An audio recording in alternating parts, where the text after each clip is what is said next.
தமிழ் இணைய கல்விக் கழகம் ஒவ்வொரு மாதமும் 2வது வெள்ளிக்கிழமை தமிழ் பாரம்பரியம் கலை பண்பாடு தொடர்பான இந்த சொற்பொழிவுகளை நடத்தி கொண்டிருக்கிறது. இன்று திரு சிவ பாலசுப்ரமணி என்கிற திரு ஒரிசா பாலு அவர்கள் தமிழரின் கடலோடி தொன்மங்களும் திறன்களும் என்ற தலைப்பில் உரையாட இருக்கிறார்கள்.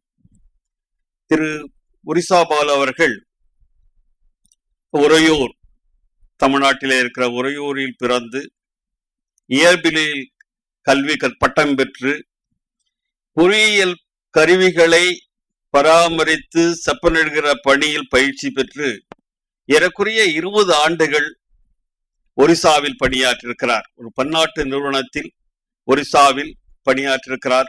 பல்வேறு வேறுபட்ட பணிகளை அவர் ஏற்று செய்திருக்கிறார். அடிப்படையில் அவர் ஒரு பொறியியல் துறையை சார்ந்த ஒரு பணிகளை செய்து கொண்டிருந்தாலும் கூட ஏதோ ஒரு பொறி எல்லோருக்கும் நியூட்டனுக்கு தட்டியது போல அவருக்கு ராஜேந்திர சோழன் வெளிநாடுகளில் போய் கடல் பயணம் சென்று வெற்றி பெற்று வந்திருக்கிறான் என்கிற ஒரு வரலாற்று செய்தி அவருக்குள்ளே ஏற்படுத்திய தாக்கத்தின் விளைவாக அவர்கள் எப்படி தமிழர்கள் எந்த காலத்திலிருந்து தொடங்கி வெளிநாடுகளில் சென்று கொண்டிருந்தார்கள், அவர்கள் எப்படி சென்றார்கள், அவர்கள் செல்வதற்கான உந்துதலை அல்லது வழிகாட்டியது யார் என்ற ஒரு ஆராய்ச்சியை அவர் மேற்கொண்டார்கள்.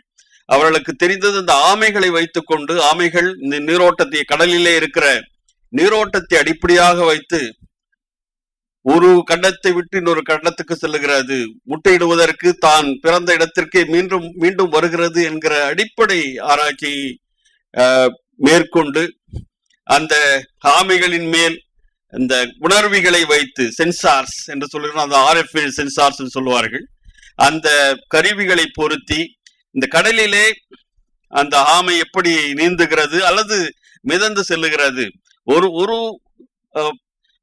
தூரம் வரைக்கும் அது நீந்தி செல்லுகிறது, அதற்கு பின்னாலே அது மிதந்துதான் செல்லுகிறது, அது நீந்தி செல்வதில்லை என்பதை கண்டறிந்து, ஏன் அங்கே செல்கிறது, அங்கே கடல் ஓட்டத்திலே அந்த நீரோட்டமே அப்படித்தான் இருக்கிறது, ஒரு இடத்துல இருந்து அந்த நீரோட்டம் செல்லுகிற பாதையிலே அது மிதந்து கொண்டு செல்லுகிறது என்று கண்டுபிடித்து அந்த வழியைத்தான் பழைய தமிழர்கள் பயன்படுத்தியிருக்கிறார்கள், அதை கண்டறிந்திருக்கிறார்கள். அந்த வழியிலே தான் அவர்கள் வெளிநாடுகளே மற்ற தீவுகளுக்கெல்லாம் கண்டங்களுக்கெல்லாம் சென்றிருக்கிறார்கள் என்ற ஒரு ஆராய்ச்சியை அவர்கள் முழுமையாக ஈடுபட்டு பல செய்திகளை நமக்கு சொல்ல இருக்கிறார்கள். அவருடைய ஒரு பகுதி அவருடைய உரையின் ஒரு பகுதி இந்த தமிழர்களுடைய தொன்மங்கள் அல்லது கடலோடி தொன்மங்கள். அதற்கு பின்னாலே அவர் பல கடலாய்வுகளை மேற்கொண்டிருக்கிறார்கள். இன்றைக்கு நம்ம லெமோரியா என்று சொல்லப்படுகிற இந்த குமரி கண்டம் இருக்கிறதா இல்லையா என்பது பல விவாதத்துக்குரிய கருத்தாக இருந்தாலும் கூட அவர்கள் அதை ஒரு அறிவுபூர்வமாக ஆராய்ந்து அங்கே இருக்கிற கட்டிடங்கள், அங்கே இருக்கிற இந்த பழைய இடங்கள், அதையெல்லாம் ஆராய்ந்து அங்கே தமிழர்கள் வாழ்ந்திருக்கிறார்கள் அல்லது தமிழ் வாழ்ந்திருக்கிற ஒரு சூடுகள் அங்கே இருக்கிறது என்பதை எல்லாம் ஆராய்ந்து கண்டறிந்திருக்கிறார்கள். பூம்புகாரிலிருந்து ஒரு 7 கிலோமீட்டர் தொலைவுக்கு பல இடங்கள் இருக்கிறது, மதில்கள் இருக்கின்றன, கோயில்கள் இருக்கின்றன என்ற கருத்துக்களை எல்லாம் அவர்கள் சொல்ல இருக்கிறார்கள். ஆகவே திருவள்ளுவர் சொன்னதை போல நல்லார் ஒருவர் உளரையில் அவர் பொருட்டு எல்லோருக்கும் பெய்யும் மழை, இது ஒரு அரசு செய்திருக்க வேண்டிய பணி அல்லது நிறுவனங்கள், பல்கலைக்கழகங்கள், கல்லூரிகள் செய்திருக்க வேண்டிய பணிகள் அவர் தனி மனிதராக இன்றைக்கு செய்து கொண்டிருக்கிறார்.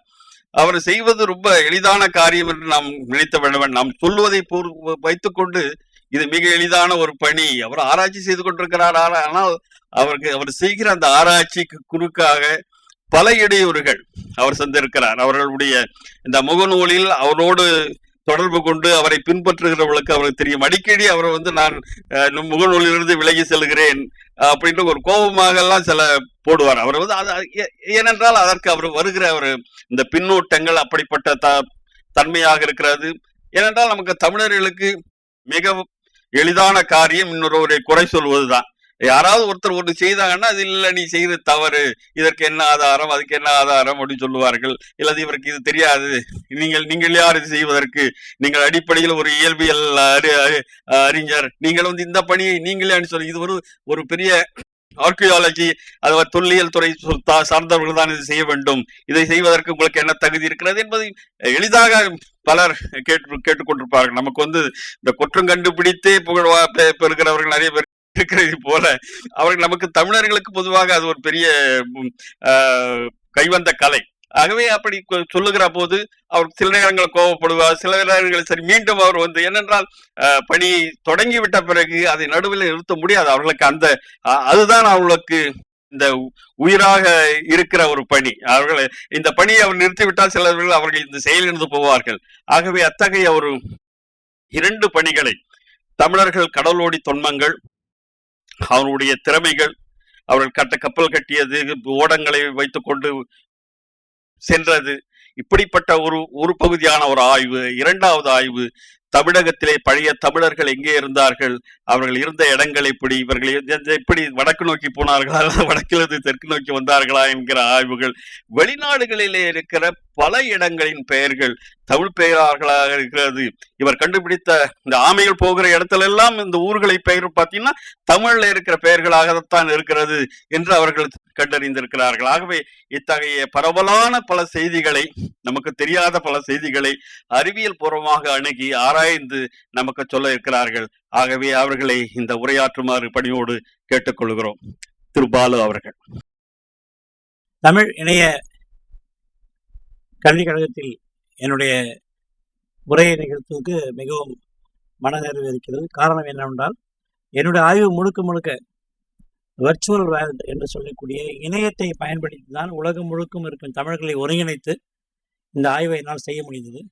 குறிப்பாக 1995 நான் கணினி துறையில் இருந்தால் கூட கடந்த 10 வருடம் தொழில்நுட்பம் இந்த ஆய்வை முழுமையாக நடைபெற்றது. இந்த உலகத்தின் மிக முக்கியமான ஒரு கடல் ஆய்வு நிறுவனம் குறிப்பாக தமிழகத்திலிருந்து உலகின் கிழக்கையும் மேற்கையும் இணைத்து உலகில் எந்த பகுதியில் ஒரு கடல் சார்ந்த சிக்கல்கள், குறிப்பாக கடல்சார் வணிகமாக இருந்தாலும் சரி, கப்பல் போக்குவரத்து இருந்தாலும் சரி, சுனாமி டிசாஸ்டர் மேனேஜ்மெண்ட் இருந்தாலும் சரி, பல வகையான 35 வகையான கடல் துறைகளில் ஏற்படக்கூடிய சிக்கல்களை தீர்க்கக்கூடிய ஒரு நிறுவனத்தை தமிழகத்திலிருந்து குறிப்பாக சென்னையிலிருந்து நடத்தக்கூடிய ஒரு தகுதிக்கு வந்தது. காரணம் என்னவென்றால், நமது தொன்மையை பற்றி தேட துவங்கி அந்த தேடல் தான் என்னை இந்த நிலைக்கு கொண்டு வந்திருக்கிறது. குறிப்பாக பார்க்கும்போது உலகத்தில் எந்த இலக்கியம் எடுத்துக்கொண்டாலும் நிலம் பொழுது என்று துவங்கிய ஒரு மொழி என்று பார்த்தா அது தமிழாக தான் இருக்கிறது. வழக்கமாக எல்லாரும் ஒவ்வொரு விஷயத்தையும் பெருமை பண்ணுவாங்க. ஆனால் இங்கே மட்டும்தான் அடிப்படையே நிலம், அதன் காலநிலை என்ற ஒரு கோட்பாடை கொண்டு வந்து அதில் ஒரு நாளை 6 பொழுது சிறு பொழுதாக பிரித்து, ஒரு வருடத்தை பெரும்பொழுதாக பிரித்து, அதில் வட செலவு தென் செலவு என்று சூரியன் செல்வதை, அதாவது தான் பார்க்கும்போது சூரியன் வடக்கு செல்வதையும் தெற்கு செல்வதையும் கொண்டு வந்து மிக மிக முக்கியமான ஒரு திணை கோட்பாடுகளை கொண்டு வந்து, வழக்கமாக எல்லாம் நினச்சிட்டு இருக்கோம் இந்த 5 வகை திணை நிலங்கள், குறிஞ்சி, முல்லை, நெய்தல், பாலைப்படுத்தும். ஆனால் இவங்க அடிப்படையில் பார்க்குறப்ப நம்மக்கிட்ட முதல்ல 3 திணை தான் இருந்திருக்கு, அதுக்கப்புறம் 5 திணைகள் போயிருக்கு. இப்போ இந்த நிலம் பார்க்குறப்ப ஒரு பூமி சுழற்சியில் 1,07,300 கிலோமீட்டர் வேகத்தில் சூரியன் நோக்கி சுற்றுற இந்த பூமியில் ஒரு மையப்பகுதியில் இருக்கக்கூடிய, அதுவும் கடலை வேலியாக கொண்டு மலைகளை அரணாக கொண்ட ஒரு மையப்பகுதியில் இருக்கக்கூடிய இந்த பகுதி உலகத்துடைய கிழக்கையும் மேற்கையும் எப்படி இணைச்சிருக்காங்க, அந்த இணைச்சது எப்படி கடல் வழியாகவா இல்லை நில வழியாகவா, எப்படி இந்த மக்களுடைய ஒரு பண்பாடு, இந்த மக்களுடைய மொழி உலகம் முழுக்க பரவி இருக்கு. குறிப்பாக நம்ம எல்லாம் என்ன நினச்சிட்டு இருக்கோம்னா, 1956 மெட்ராஸ் ஸ்டேட்னு பிரிக்கப்பட்டு 1969 தமிழ்நாடுன்னு பெயர் வைக்கப்பட்ட, இன்று சொல்லக்கூடிய 1,30,058 கிலோமீட்டர் நிலப்பரப்பு உள்ள ஒரு தமிழ்நாடு, ஒரு 1076 கிலோமீட்டர் கடற்கரைகளை கொண்ட தமிழ்நாடு, இதுக்குள்ளே தான் நம்முடைய வரலாறு முழுக்கும் சொல்லப்பட்டிருக்கின்ற ஒரு கருத்து நம்ம இருக்கும். ஆனால் என்னுடைய கருத்து பார்க்குறப்ப புவியியல் அடிப்படையில் தான் வரலாறை பார்க்க வேண்டும். இந்த 2000 வருஷம் முன்பு புவியியல் அமைப்பு எப்படி இருந்தது, 10,000 வருடம் முன்பே புவியியல் அமைப்பு எப்படி இருந்தது, அப்படி பார்க்குறப்ப மிக மிக முக்கியமாக ஒரு பங்களிப்பு இங்கே நீங்கள் பார்க்கக்கூடிய இந்த தமிழ்நாடு. இதே பார்க்குறப்ப இந்த மணி நீரும் மண்ணும் மலையும் வள்ளுவர் 2000 வருஷம் முடி சொன்னப்ப அதை இந்த தமிழ்நாட்டுடைய ஒரு நிலவரை அமைப்பில் சொல்லியிருக்க வாய்ப்பே இல்லை. அவர் எப்படி சொல்லியிருக்கலாம்னா, கடலை வேலையாக கொண்டிருந்த நிலம், கடலை ஒரு மணி நீர்னு சொல்கிறாரு. அதுக்கான குறிப்புகள் மணி நீர்ன்றது நம்ம இலக்கியத்தில் எத்தனை தடவை குறிப்பிட்டிருக்குன்னு பார்க்குறப்ப அந்த மணி நீர்ன்றது கடலை குறிப்பிடுதுன்றது ரொம்ப தெளிவாக தெரியும்.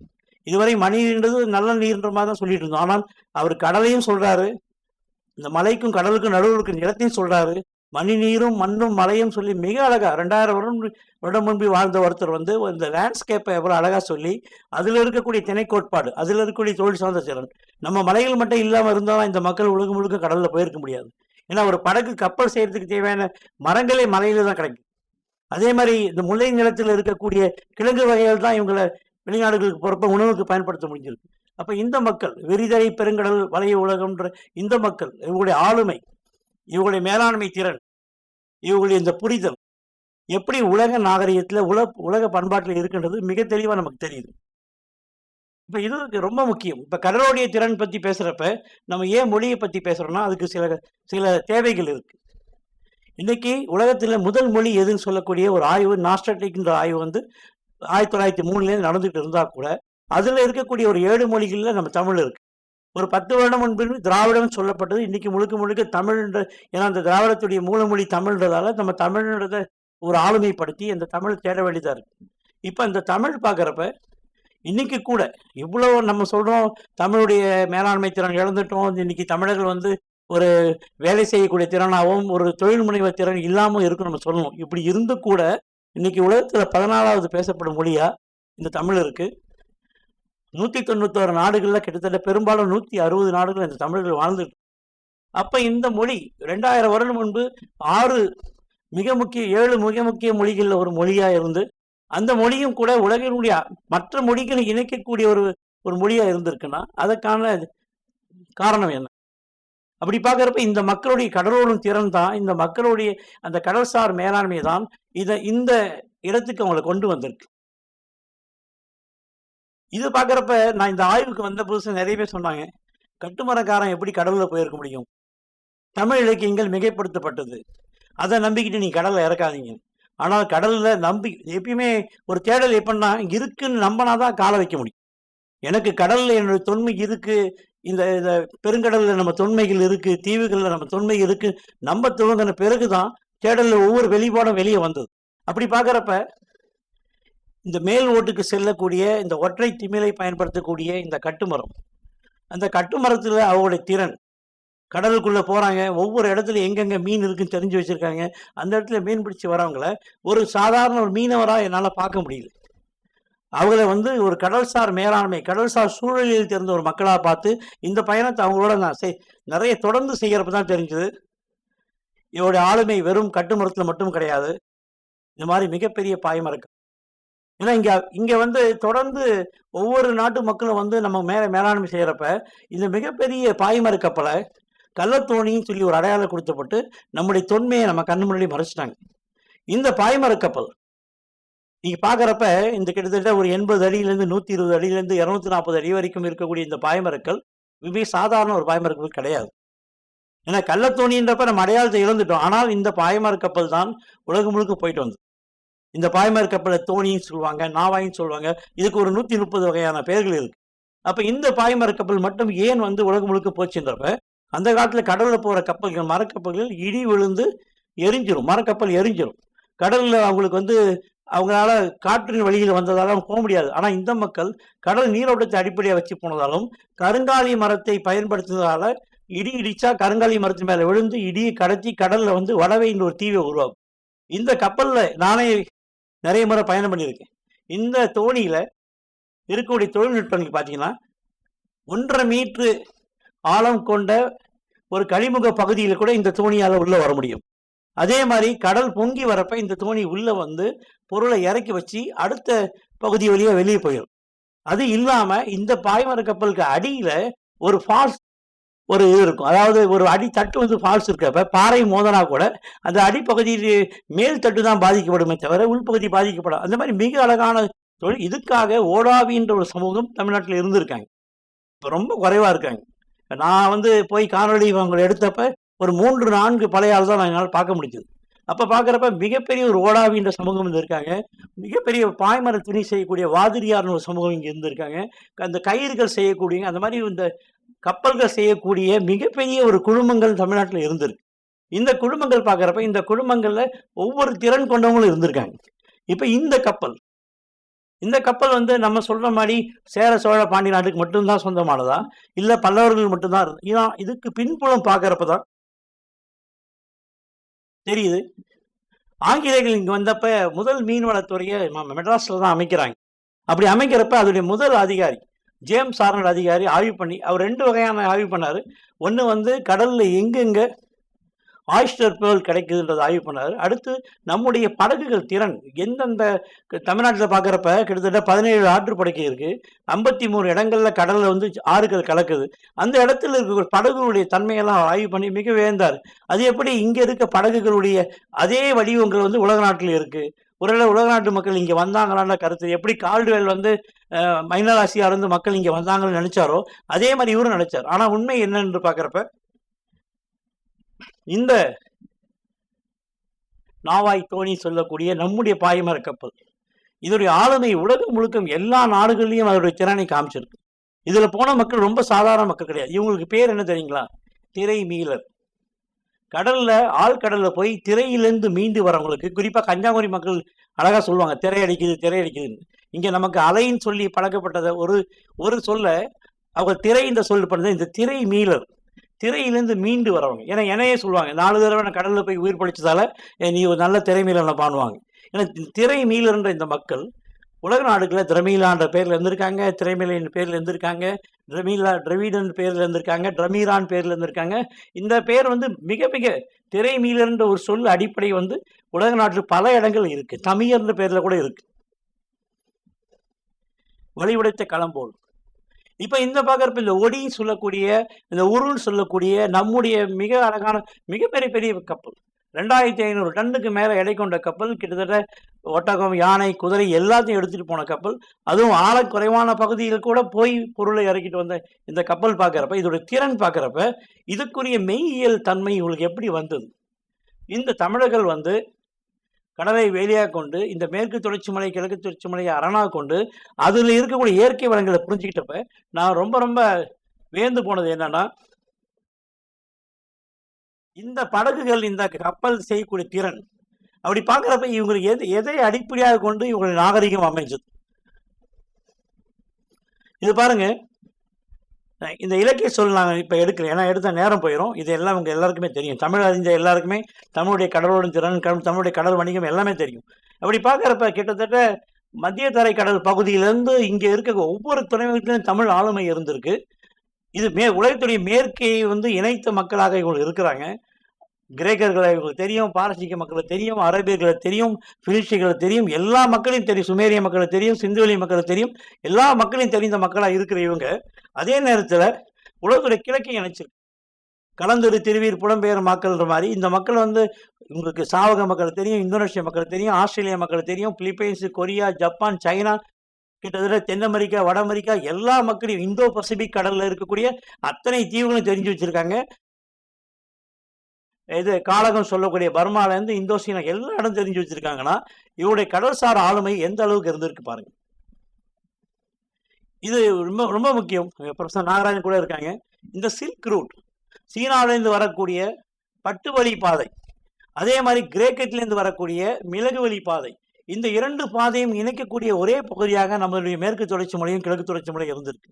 இந்த பாதையில் மூலமாக ஒரு கிரேக்கருக்கு சீனாவை நேரடியாக தெரியாது, ஒரு சீனருக்கு கிரேக்கரை நேரடியாக தெரியாது. ஆனால் இந்த தமிழ் மக்களுக்கு 2 பேரையும் தெரியும், 2 மொழியும் தெரியும், இதோடைய பொருளை வாங்கி விற்கக்கூடிய தன்மையும் தெரியும்.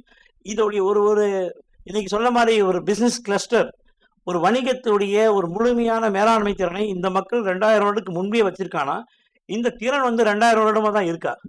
குறிப்பா சோழர் பத்தி தான் நம்ம பேசுறோம், பல்லவரை பத்தி தான் பேசுறோம், சேரர் பாண்டியரை பத்தி தான் பேசுறோம். ஆனா அதுக்கு முன்னாடி உங்களுக்கு திறமை இருக்கு. ஏன்னா 2000 வருடம் முன்னாடி உலகம் முழுக்க போயிட்டு வந்த ஒருத்தனுக்கு 2000 வருடம் வரலாறு தானா? இல்ல. அந்த வரலாறு எத்தனை 1000 வருடங்கள் பின்தங்கி இருக்கின்றத, பின்னோக்கி இருக்கின்றத நம்ம பார்க்க வேண்டிய சூழல் நமக்கு இருக்கு. பாருங்க, குறிப்பா இந்த தென்னக பகுதி முழுக்க தென்னவர் நாடுன்னு சொல்லக்கூடிய இந்த பகுதி முழுக்க மேலை நாட்டு மக்கள், அயோனியனுடைய தரவுகள், சீனர்களுடைய தரவுகள் எங்க பார்த்தாலும் கொட்டி கிடைக்குது, எங்க பார்த்தாலும் காசுகள் கிடைக்குது, எங்க பார்த்தாலும் அவங்க வணிகம் செய்த பொருள் கிடைக்குது, எங்க பார்த்தாலும் அவங்களுடைய மது கலைகள் கிடைக்குது. அப்படின்னா இந்த பகுதிக்காக வர வேண்டிய தேவை என்ன? எதுக்காக அவங்க வந்தாங்க? இதுதான் ரொம்ப முக்கியம். ஏன் நான் அடிக்கடி சொல்றேன்னா, அந்த புவியியல் அடிப்படையில் தான் வரலாறை பார்க்க வேண்டும் சொல்றேன்னா, நீங்க பாருங்க, இந்த பார்க்கக்கூடிய இந்த நீலக்கலர் பகுதி முழுக்க முழுக்கும் கடலால பாதிக்கப்பட்ட பகுதி. இந்த கடல் பின்வாங்கினால் தான் இங்க மிக உலகத்தின் முதல் மருத நாகரிகம் இங்க தோண்டி இருக்கு.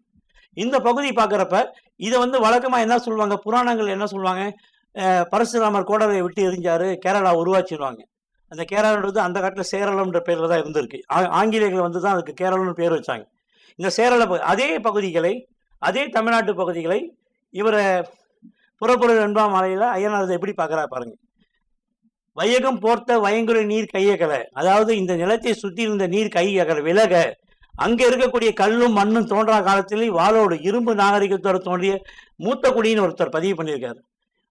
புராணங்கள் சொல்லக்கூடிய பரசுராமர் கோடலை விட்டு நிலம் உருவாச்சா, இவர் மிக தெளிவாக சொல்றார். கடல் விலகி அங்க இருந்த நிலத்துல ஏற்கனவே இருக்கிற மண்ணும் மலையும் முன்னாடியே தோன்ற மக்கள்ன்றப்ப ஒரு 9ஆம் நூற்றாண்டில் இருந்த ஒரு தமிழ் புலவருக்கு எந்த அளவுக்கு ஒரு வாழ்வியல் தன்மை, எந்த அளவுக்கு ஒரு அறிவியல் தன்மை இருந்திருக்குன்னு நீங்க நல்லா தெரிஞ்சுக்கலாம்.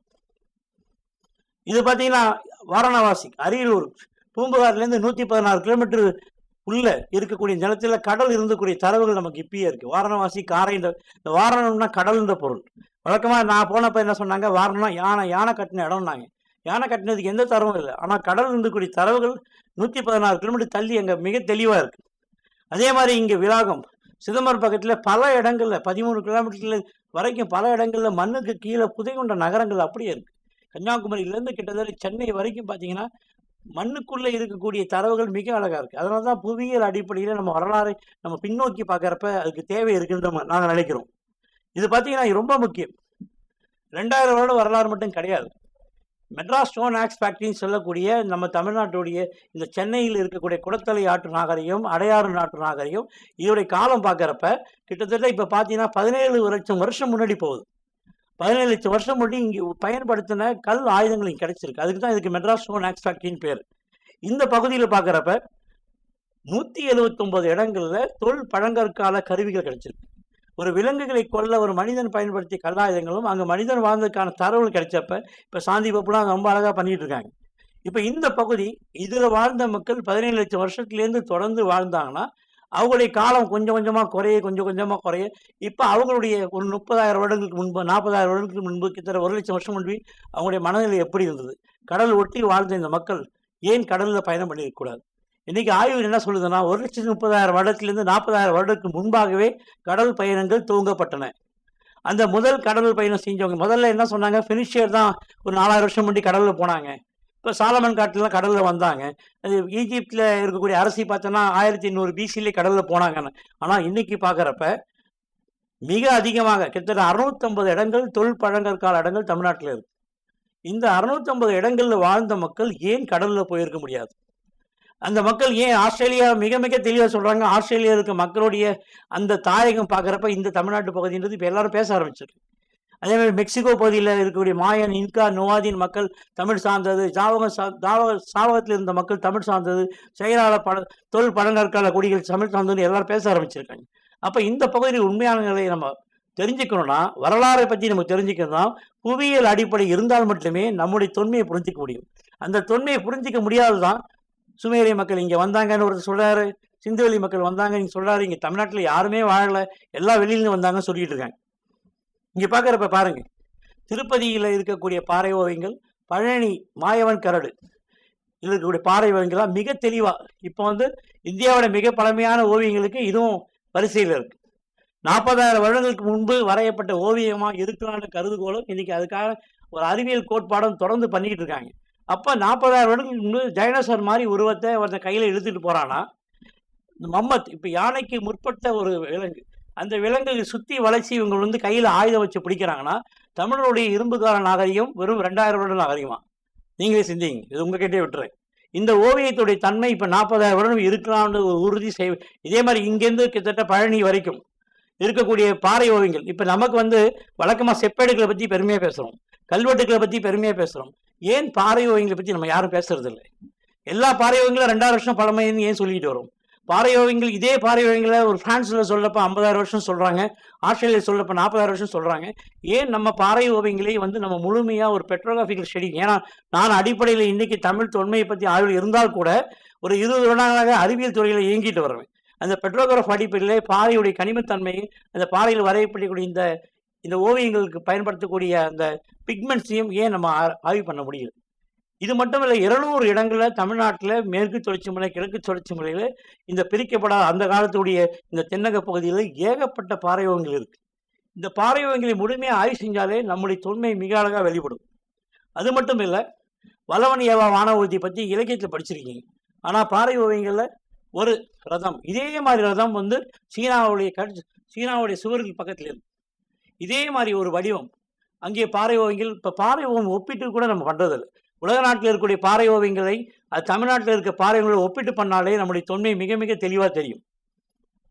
இதை பாருங்க, ஆதிச்சநல்லூரில் பயன்படுத்தக்கூடிய அந்த மண் கலைகளை, பானைகளை இருக்கக்கூடிய வடிவமைப்பு, அந்த திறன், இந்த ஃபைன் ஆர்ட்ஸ் சொல்லக்கூடிய இந்த நூன் கலைகளை பற்றி எந்த அளவுக்கு இங்கே, அதாவது ஒரு காட்சிப்படுத்தல். அந்த காலத்திலேயே பானைகள் வந்து கையெழுத்து போட்டிருக்காங்க, பானைகளில் தன்னுடைய ஒரு காட்சிப்படுத்தும் திறன் வெளிப்பட்டிருக்காங்கன்னா அதற்கான மெய்யறிவு உங்களுக்கு எங்கேருந்து வந்தது?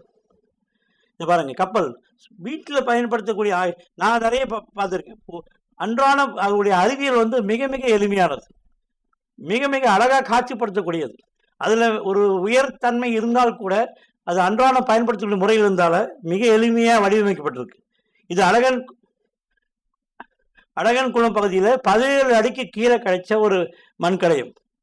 சிந்திச்சு பாருங்க, தமிழ்நாட்டுடைய வரலாறை 2000 வருஷம் முன்னாடி வரலாறை 17 அடிக்கு கீழே எடுக்கிறோன்னா உண்மையான தமிழ்நாட்டு வரலாறு எவ்வளோ அடிக்கு கீழே எடுக்கணும்னு பார்க்குது. இங்கே கூட பார்க்குறப்ப தமிழ்நாட்டில் பல இடங்கள் 5 மீட்டருக்கு கீழே புதையுண்ட நகரங்களே இருக்கக்கூடிய வாய்ப்புகள் இன்னைக்கு ரிமோட் சென்சிங் மூலமாக எங்களுக்கு தெரிய வந்திருக்கு. இது பாருங்க. அடுத்து பூம்புகாரை பற்றி நம்ம என்ன தெரியும்? கிரகம் ஹான்காக் வந்தாது 11,500 வருஷம் பழசு. ஆனால் பூம்புகாருடைய முழுமையானவை தெரியுங்களா? 57 முறையராஜம் அவர்கள் துவங்கப்பட்டு நீலகண்ட சாஸ்திரி மூலமாக 1963 அங்கே கடற்கரைகளை ஆய்வு பண்ணி ஒரே ஒரு அந்த 5 கிலோமீட்டர் தூரத்தில் 23 மீட்டர் ஆழத்தில் ஒரு அரை யூ வடிவ கட்டடம் இருக்குன்னு சொல்லி அதையே இன்னைக்கு 2005 வரைக்கும் ஆய்வு பண்ணிட்டு இருக்காங்க. ஒரே ஒரு கட்டடத்தை கிட்டத்தட்ட 30 வருஷமா ஆய்வு பண்ணிட்டு இருக்காங்க. ஆனால் சுற்றி இருக்க பகுதியில் தேடுறப்ப தான் தெரிஞ்சது, கிட்டத்தட்ட 21 கிலோமீட்டர் தூரம் வரைக்கும் 45 மீட்டர் ஆழம் வரைக்கும் 65 இடங்கள் புதையுண்டு இருக்கு. அது எப்படி தெரிஞ்சதுன்னா, தமிழ்நாட்டிலேயே வறுமை இல்லாத மீனவர்கள் வந்து பூம்புகாரில் தான் இருக்காங்க. 19 கிலோமீட்டர் தொலைவில் இருக்க அந்த மீனவர்கள் தனக்கு தேவையான மீனை வந்து இந்த மாதிரி புதையுண்ட இடத்துலேருந்து எடுத்துக்கிறாங்க. ஃபிஷிங் கிரவுண்ட், அதாவது முழுகி போன இடங்கள் மீன்கள் உற்பத்தி செய்யக்கூடிய இடமா மாறி அது மீனவர்களுக்கு திறனாக இருக்கு. அதை செத்தும் கொடுத்தான் சீதகாதின்னு சொல்ற மாதிரி நம்ம கடல்ல இழந்த நிலங்கள் முழுக்க முழுக்க மீன்கள் கிடைக்கிற இடமா மாறி இருக்கு. இது பாருங்க, இது மாமல்லபுரத்தில் இருக்கக்கூடிய வெறும் கோயில்களை பற்றி தான். அங்கே கடலுக்குள்ள இருக்கக்கூடிய சிவர்கள் பாருங்க. இதுதான் பூம்புகாரில் இருக்கக்கூடிய இந்த சக்கரவள கோட்டம், ஒரு யூ வடிவம். அந்த இதோடைய திறன் பார்த்தீங்கன்னா, இந்த பில்டிங்கை எங்கே பார்க்க முடியும்னா பின்னாடி நீங்கள் பார்ப்பீங்க. வேற ஒரு நாட்டில் இதே மாதிரி ஒரு அமைப்பு இருக்குது நமக்கு மிக தெளிவாக தெரியும். இதுதான் பாண்டிச்சேரியில் அரிக்கமேடு. கை தூக்க முடியுமா? அரிக்கமேடு எத்தனை பேர் பார்த்துருப்பீங்க? அரிக்கமேடு இருந்து கடலுக்குள்ள கிழக்கா 16 கிலோமீட்டர் தொலைவில் 40 மீட்டர் ஆழத்தில் 2 கிலோமீட்டர் நீளமுள்ள இந்த மதில் சுவர் இருக்கு. படிக்கட்டுலாம் இருக்கு பாருங்க. இதை மாதிரி 6 சுவர்கள் தமிழ்நாட்டில் குறிப்பாக பழவேற்காடுலேருந்து பாண்டிச்சேரி வரைக்கும் இருக்கு. இதனுடைய தொலைவு பார்க்குறப்ப 16 கிலோமீட்டர் 15 கிலோமீட்டர், ஆழம் பார்க்குறப்ப 35 மீட்டர் 40 மீட்டர் வரைக்கும். அப்போ புவியியல் அமைப்பில் நம்ம கடலில் 16 கிலோமீட்டர் நிலத்தை இழந்து இருக்குன்றது மிக தெளிவாக தெரியுது. ஷோர்லைன் சேஞ்சஸ், இந்த ஷோர்லைன் சேஞ்சஸ் பார்க்குறப்ப இந்த பகுதியிலே 16 கிலோமீட்டர் இழந்தோம்னா குமரி பகுதியில் 130 கிலோமீட்டர் இழந்திருக்கும். அப்போ உலகத்தையே ஒரு தன்னுடைய கடல் வணிகத்தில் கடல் மேலாண்மையில் கொண்ட ஒரு மக்களுடைய வரலாறு இன்னைக்கு கடலுக்குள்ள மிக மிக பத்திரமா பாதுகாக்கப்பட்டு வருது. ஏன்னா 2000 வருஷமா ஒவ்வொரு மக்களும் வந்தப்ப நம்முடைய பண்பாட்டு சின்னங்கள் அழிஞ்சு போச்சு. ஆனால் இது கடல்ல நம்ம தொன்மையை மிக அழகா பாதுகாத்து வச்சிருக்கு. பாருங்க, இந்த சிவரை பற்றிய அந்த டிஸ்கிரிப்ஷன் சொல்லக்கூடிய தரவுகள் சங்க இலக்கியத்திலே மிக தெளிவா இருக்கு. இங்க பாருங்க, மணிநீர் எப்படி வள்ளுவர் சொல்றாரோ மணிநீர் மலையும் மரம்னு சொல்ற மாதிரி சிறுவனாற்று படையில மிக அழகா இடைக்கல் நாட்டு நல்லூர் நத்தனா என்ன சொல்றான்னா, மணிநீர் வைப்பின் மதிரோடு பெயரிய பனிநீர் படுவின் பட்டினம். என்ன அழகா சொல்லிடுறாரு பாருங்க. அந்த மணிநீர்ல இருக்கக்கூடிய 2 ஆறுகள் சேரக்கூடிய இடத்துல இருக்கக்கூடிய பட்டணம்னு சொல்ற அந்த டிஸ்கிரிப்ஷன் பார்க்கறப்ப இது கடல்ல இருக்க அந்த 16 கிலோமீட்டர் தூரத்தில் இருக்கக்கூடியது பொருந்து இருக்கு. இப்போ ஒரு குழப்பம் எல்லாருக்குமே இருக்கு. சங்க இலக்கியம் பழசா இல்ல அந்த கட்டிடம் புதுசா? 16 கிலோமீட்டர் தூரத்தில் இருக்கக்கூடிய அந்த மதில் சுவர் நிச்சயமா 2000 வருஷமும் இருக்க வாய்ப்பே கிடையாது. அப்ப சங்க இலக்கியம் என்ன சொல்லுதுன்னா, என்றோ நடந்த ஒரு விஷயத்த சங்க காலம் சொல்லி அதுல பதிவு பண்ணியிருக்காங்க, தெளிவா தெரியுது. இன்னைக்கு உட்கார்ந்து வர்ச்சுவல் யூனிவர்சிட்டி எப்படி சங்க இலக்கியத்தை முழுக்க முழுக்க இணையத்துல பதிவு பண்ணியிருக்காங்களோ அந்த மாதிரி தமிழ்நாட்டுடைய வரலாறை சங்க காலத்தில் அவர் பதிவு பண்ணதா தான் நமக்கு தெரியுது. இத பாருங்க, மிக மிக தெளிவா முதல்ல இந்த ஆய்வு பண்ண என் நண்பர் அரவிந்த் என்ன சொன்னான்னா, ஜியாலஜிக்கலி ஃபார்ம்டு அப்படின்னு சொன்னாங்க, ரிஜர்ஸ்னாங்க. இல்லைங்க, ஜியாலஜி கிடையாது, மனிதன் கட்டியது. இன்னைக்கு உலகத்துல முதல் கட்டிடக்கலை பற்றிய ஆய்வுல இந்த இடத்தையும் நம்ம சேர்த்துக்கக்கூடிய ஒரு சூழல்ல இருக்கும். மிக அழகா பண்ணியிருக்காங்க. ஒரு கலங்கரை விளக்கு இருக்கு, படகுகள் நிற்கக்கூடிய இடங்கள் இருக்கு, ஒரு பாதுகாவல் அரண் இருக்கு, எல்லாமே இருக்கு இந்த இடத்துல. இது இன்னைக்கு பயோடைவர்சிட்டி சைட்டா இருக்கு. அதாவது பல்லுயிர் ஓம்புதல் இங்க இருக்கக்கூடிய அது வாழக்கூடிய வாழ்வியல் தரவுகள் பார்க்கறப்ப மிக மிக வியப்பா இருக்கு. இது நாங்க மட்டும் பார்த்தது போதாது. உங்க இளைஞர்கள் ஸ்கூபா டைவிங்ல ஆர்வம் இருந்தால் இளைஞர்கள் ஸ்கூபா டைவிங் நீர்மூழ்க தன்மை கற்றுக்கிட்டு தமிழ்நாடு இன்னைக்கு பார்க்குறப்ப இவ்வளோ பெரிய தமிழ்நாடு, கிட்டத்தட்ட 10 கோடி மக்கள் கொண்ட தமிழ்நாட்டில் ஸ்கூபா டைவிங் தெரிஞ்சு ஆர்கியாலஜிக்கல் தெரிஞ்சு இருக்கக்கூடியங்க பார்த்தீங்கன்னா 3 பேர் தான் இருக்காங்க. அதியமான், ராஜன், அப்புறம் நான். இந்த 3 பேருக்கு மட்டுமே 10 கோடி மக்கள் சார்பாக அவங்க 2 பேருமே கல்வித்துறையில் அவர் பொருந்தல் கொண்டுமணல் போயிட்டாரு. அதியமான் நண்பர், அதியமானுக்கு கொஞ்சம் வயதாயிடுச்சு. இப்போ பார்க்குறப்ப எனக்கும் கிட்டத்தட்ட 52 ஆகுது. இதை எடுத்து செயல்படுறது எனக்கு கிட்டத்தட்ட ஒரு 5 பேர் கூட கிடையாது. இதுதான் உண்மை. அதே பாண்டிச்சேரியில் பார்க்குறப்ப தமிழருடைய கடல்சார் மேலாண்மை திறன் மிக தெளிவாக தெரியுது. அரிக்கமேடு துறைமுகம் முழுக்க முழுக்க மேற்கு மக்களோட தொடர்புடைய துறைமுகமாக இருக்குது. அங்கே பாரசீகத்துடைய சின்னங்கள் கிடைக்குது, அங்கே ஈஜிப்து சின்னங்கள் கிடைக்குது, அயோனியன் சின்னம் கிடைக்குது. அதே சமயத்தில் அதுக்கு ஒரு 8 கிலோமீட்டர் தள்ளி நரம்பு என்ற இடத்துல தென்கிழக்கு ஆசியாவுடைய அத்தனை கடல் தரவுகள், சீனாவுடைய அந்த மண் கலைகள் கிடைக்குது. பார்க்குறப்ப மிக தெளிவாக தமிழர்கள்கிட்ட ஒரு பிரித்தாளும் தன்மை இருந்திருக்கு அந்த காலத்தில். சீனாவுடைய தென்கிழக்கு ஆசியா துறைமுகத்தை தனியாகவும் மேற்கு மக்களுடைய துறைமுகம் தனியாக வச்சுருக்காங்க. இது பாண்டிச்சேரின்றது நிறைய பேர் பொந்துச்சேரின்றதை பாண்டி சொல்லி மாற்றினாங்க புதுச்சேரின்னு. உண்மையிலே பாண்டிய நாட்டு மக்களுடைய கடலோடும் திறன் மிக தெளிவாக தெரியுது. பாண்டி மக்கள் சேரும் இடம்ன்ற பொருளை தான் இந்த பாண்டிச்சேரியின் பேர் இருந்திருக்கு. ஆனால் இவங்க பின்னாடி வந்தவங்க என்ன நினச்சிக்கிறாங்க, அது பிரெஞ்சுடைய அந்த சொல்லின் அடிப்படையில் வந்ததுன்னு மாற்றிட்டாங்க. இது பாருங்க, இதுதான் குமரிக்கடல். லெமூரியா கடல் கொண்ட தென்னாடு கோண்டுவானா காலத்தில் மனிதர்கள் வாழலை. அதனால கோண்டுவானா காலத்தை மனிதர்கள் வாழ்ந்த காலத்தோட தொடர்பு கொள்ளவே அவசியம் இல்லை. கோண்டுவானாலாம் கந்தவனம்ன்ற பேரில் இருந்தது. அவங்க எப்படி ஒரிசா சத்தீஸ்கரில் போய் அங்கே இருக்கக்கூடிய கந்தா மக்கள் வாழக்கூடிய இடத்துல அந்த தொல் பழங்காலத்தில் சின்னத்தை பார்த்துட்டு அந்த மடகாஸ்கர்லேருந்து பிரிஞ்சு முடிவு பண்ணாங்களோ, அதுக்கும் நம்ம மக்கள் கடலில் நிலத்தை எழுந்ததுக்கும் தொடர்பு இல்லை. ஆனால் லெமூரியான்னு சொல்லக்கூடிய மறைந்த ஆவின்னு ஏன் வச்சாங்கன்னா, 1864 ஹெக்கேல் முதல் கொண்டு ஸ்லேட்டர் முதல் கொண்டு அவங்க எல்லாம் இங்கிலாந்துலேருந்து அமெரிக்காவிலேருந்து கப்பலில் வர சமயத்தில் மடகாஸ்கர்லேருந்து அவங்க கிளம்புனாங்கன்னா எங்கே பார்த்தாலும் படகு கரை தட்டிடும். முழுகி போன தீவில் அந்த படகு பயந்தாங்க. இங்கே ஒரு ஆவிகிவி இருக்கும், படகு அப்படியே மண்ணில் சொருகுதுன்னு பயந்தப்ப ஒரு கனெக்டட் லேண்டு பிரிட்ஜ் இருக்கலாம்ன்ற ஒரு நம்பிக்கையின் பேரில் அவர் பப்பு நியூகினியாவுக்கும் மடகாஸ்கருக்கும் இந்தியாவுக்கும் நடுவில் ஒரு முழுகி போன நிலம் இருந்திருக்கக்கூடியன்னு நம்பினாங்க. ஆனால் அதை எல்லாரும் என்ன சொன்னாங்கன்னா, அது கட்டுக்கதையினாங்க. அதே மாதிரி அதை அடிப்படையாக வச்சு பிளேஸ்கின்றவங்க அந்த லெமூரியா தேடி கொண்டு வந்தப்ப இங்கே ஜேஎம் நல்லசாமி பிள்ளை பிரிட்டிஷ் அரசாங்கத்தில் ஜட்ஜாக இருந்தவர், முதல்ல லைட் ஆஃப் ட்ரூத் அந்த நூல்களில் எழுதினவர். அது இல்லாமல் ஜியு போப்பு கடைசியில் என்னுடைய கல்லறைக்கு தமிழ் மாணவன் பேர் சொன்ன லெட்டர் எழுத அந்த ஜேஎம் நல்லசாமி பிள்ளை, மேக்ஸ் முல்லர் பார்க்கணுன்னு ஆசைப்பட்ட நல்லசாமி பிள்ளை, அவர் தான் இதை முதல்ல கொண்டு வரார்.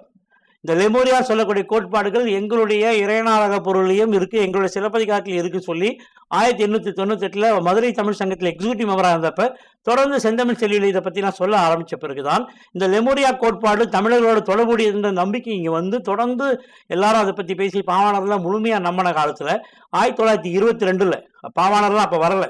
1902 பிறந்துட்டு அவர் 24க்கு மேலே தான் பாவாணர் அவருடைய இசைக்கிளம்புக்கு மூலமாக உள்ளே வராரு. ஆனால் 22லேயே சென்னை பல்கலைக்கழகத்தில் எல்லாரும் ஒரு குழுவாக சந்திச்சு இந்த லெமூரியான்ற பேர் நம்ம தமிழோட தொடர்புடையதாக இல்லை, அதுக்கு நம்ம குமரி கண்டன் பேர் வைக்கணும்னாங்க. ஏன்னா அப்போ வந்து ஒரு சிக்கல் இருந்தது. தனித்தமிழ் பட்டாளெல்லாம் அப்படியே சமஸ்கிருதத்தை தமிழில் மொழிபெயர்த்தாங்க.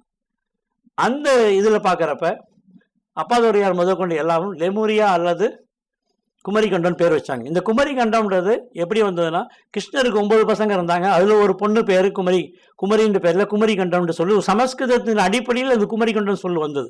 இந்த சொல்லுக்கு மாற்றாதான் கடல் கொண்ட தென்னாடுன்னு மிக தெளிவாக அப்பாதுரையார் குமரிக்கண்டம் அல்லது கடல் கொண்ட தென்னாடுன்னு நூல் எழுதின பிறகுதான் இது கடல் கொண்ட தென்னாடு, பாண்டியர்கள் கடலில் நிலத்தை எழுந்திருக்காங்க, சோழர்கள் கடலில் நிலத்தை எழுந்திருக்காங்க, சேரர்கள் இந்த நம்பிக்கை இலக்கியத்தின் அடிப்படையில் தான் இதுவரை குமரிக்கண்டம் பேசப்பட்டு வந்திருக்கு. ஆனால் குமரிக்கண்டம் இருக்குன்னு சொன்னவங்களும் இதுவரைக்கும் யாரும் கடலுக்குள்ள போல. குமரிக்கண்டம் இல்லைன்னு சொல்லக்கூடிய, ஏதாவது சுமேரியர்கள் தான் மக்கள் இருந்தாங்க, குமரிக்கண்டம் ஒன்று கிடையாது சொல்லக்கூடிய அந்த மக்கள் கூட கடலுக்குள்ள போல. ஏன்னா இது யாரும் சுமதி ராமசாமி முதல் கொண்டு, சுகி ஜெயரன் முதல் கொண்டு, நண்பர் பிரபாகரன் முதல் கொண்டு யாருமே ஒரு கடலோடியும் பார்க்கல, ஒரு கடல் மீனவர்களையும் பார்க்கல, கடல் தொடர்பான அத்தனை பேரையும் பார்க்கல. ஆனால் அங்கதான் நான் வந்து போனப்பதான் தெரிஞ்சது, இது முழுக்க முழுக்க கடலோடிகளோட தொடர்பான ஒரு தரவு. கடலில் நிலம் மூழ்கி இருக்குன்னா நம்ம எங்கே போய் தேடணும்? கடலில் தான் போய் தேடணும். அப்போ மீனவர்கள் உதவியோட, நம்மளுடைய கடல் மாலுமிகள் உதவியோட, கப்பல் துறை சார்ந்த உதவிகளோட கடலில் போனப்போ தான் தெரிஞ்சது உண்மையிலேயே நம்முடைய மக்கள் வாழ்ந்த தென்புலங்காவல். இவர் சிலம்புல வந்து இறக்குறப்ப சொல்வார், மண்பதை காக்கும் தென்புலங்காவல். அந்த தென்புலங்காவல் என்று சொல்லக்கூடிய இடத்துல தான் நம்ம தேடணும்னு தேடினப்போ தான் போன இடத்துலலாம் தரவு கிடச்சிது. ஒவ்வொரு கடல் பயணங்களும் எங்களுக்கு முழுகி போன தீவுகள் கண்ணில் பட்டுச்சு. ஒவ்வொரு பயணத்திலையும் கடல் கண்ட திட்டுகள் எங்களுக்கு மிக தெளிவாக தெரிஞ்சது. மடகாஸ்கர் வரைக்கும் முழுகி இருக்க நிலங்கள், முழுகி இருக்க தீவுகள் இன்னைக்கு மீன் கிடைக்கிற இடமா மாறி இருக்கு. இந்த அடிப்படையில் தான் இன்னைக்கு நீங்க பேப்பர்ல அடிக்கடி படிச்சிருப்பீங்க, கன்னியாகுமரி மீனவர்கள் டிகாகாசியாவில் போய் மாட்டினாங்க, பிரிட்டிஷ் அரசாங்கம் 1000 லிட்டர் டீசல் கொடுத்தது. அதே மாதிரி சீஷல்ஸில் போய் இப்போ மாட்டினாங்க, சீஷல்ஸ் அரசாங்கம் பிடிச்சி இப்போ மோடி போனதால ரிலீஸ் பண்ணாங்க. ஆனால் இன்று அவர்கள் மூழ்கிய பகுதிகள், அவர்களுடைய முன்னோர்கள் வாழ்ந்த இடங்கள் சொன்னதால் தான் குமரி மாவட்ட மீனவர்கள் இன்னைக்கு கிட்டத்தட்ட 4000 கிலோமீட்டர் கடலில் போக ஆரம்பிச்சிருக்கேன். இந்த வரலாறை அடிப்படையாக கொண்டு தான் இன்னைக்கு குமரி மாவட்ட மீனவர்கள், நான் அங்கே 2007 போகிற வரைக்கும் குமரி மாவட்ட மீனவர்கள் தென்புலத்தில் போக மாட்டாங்க.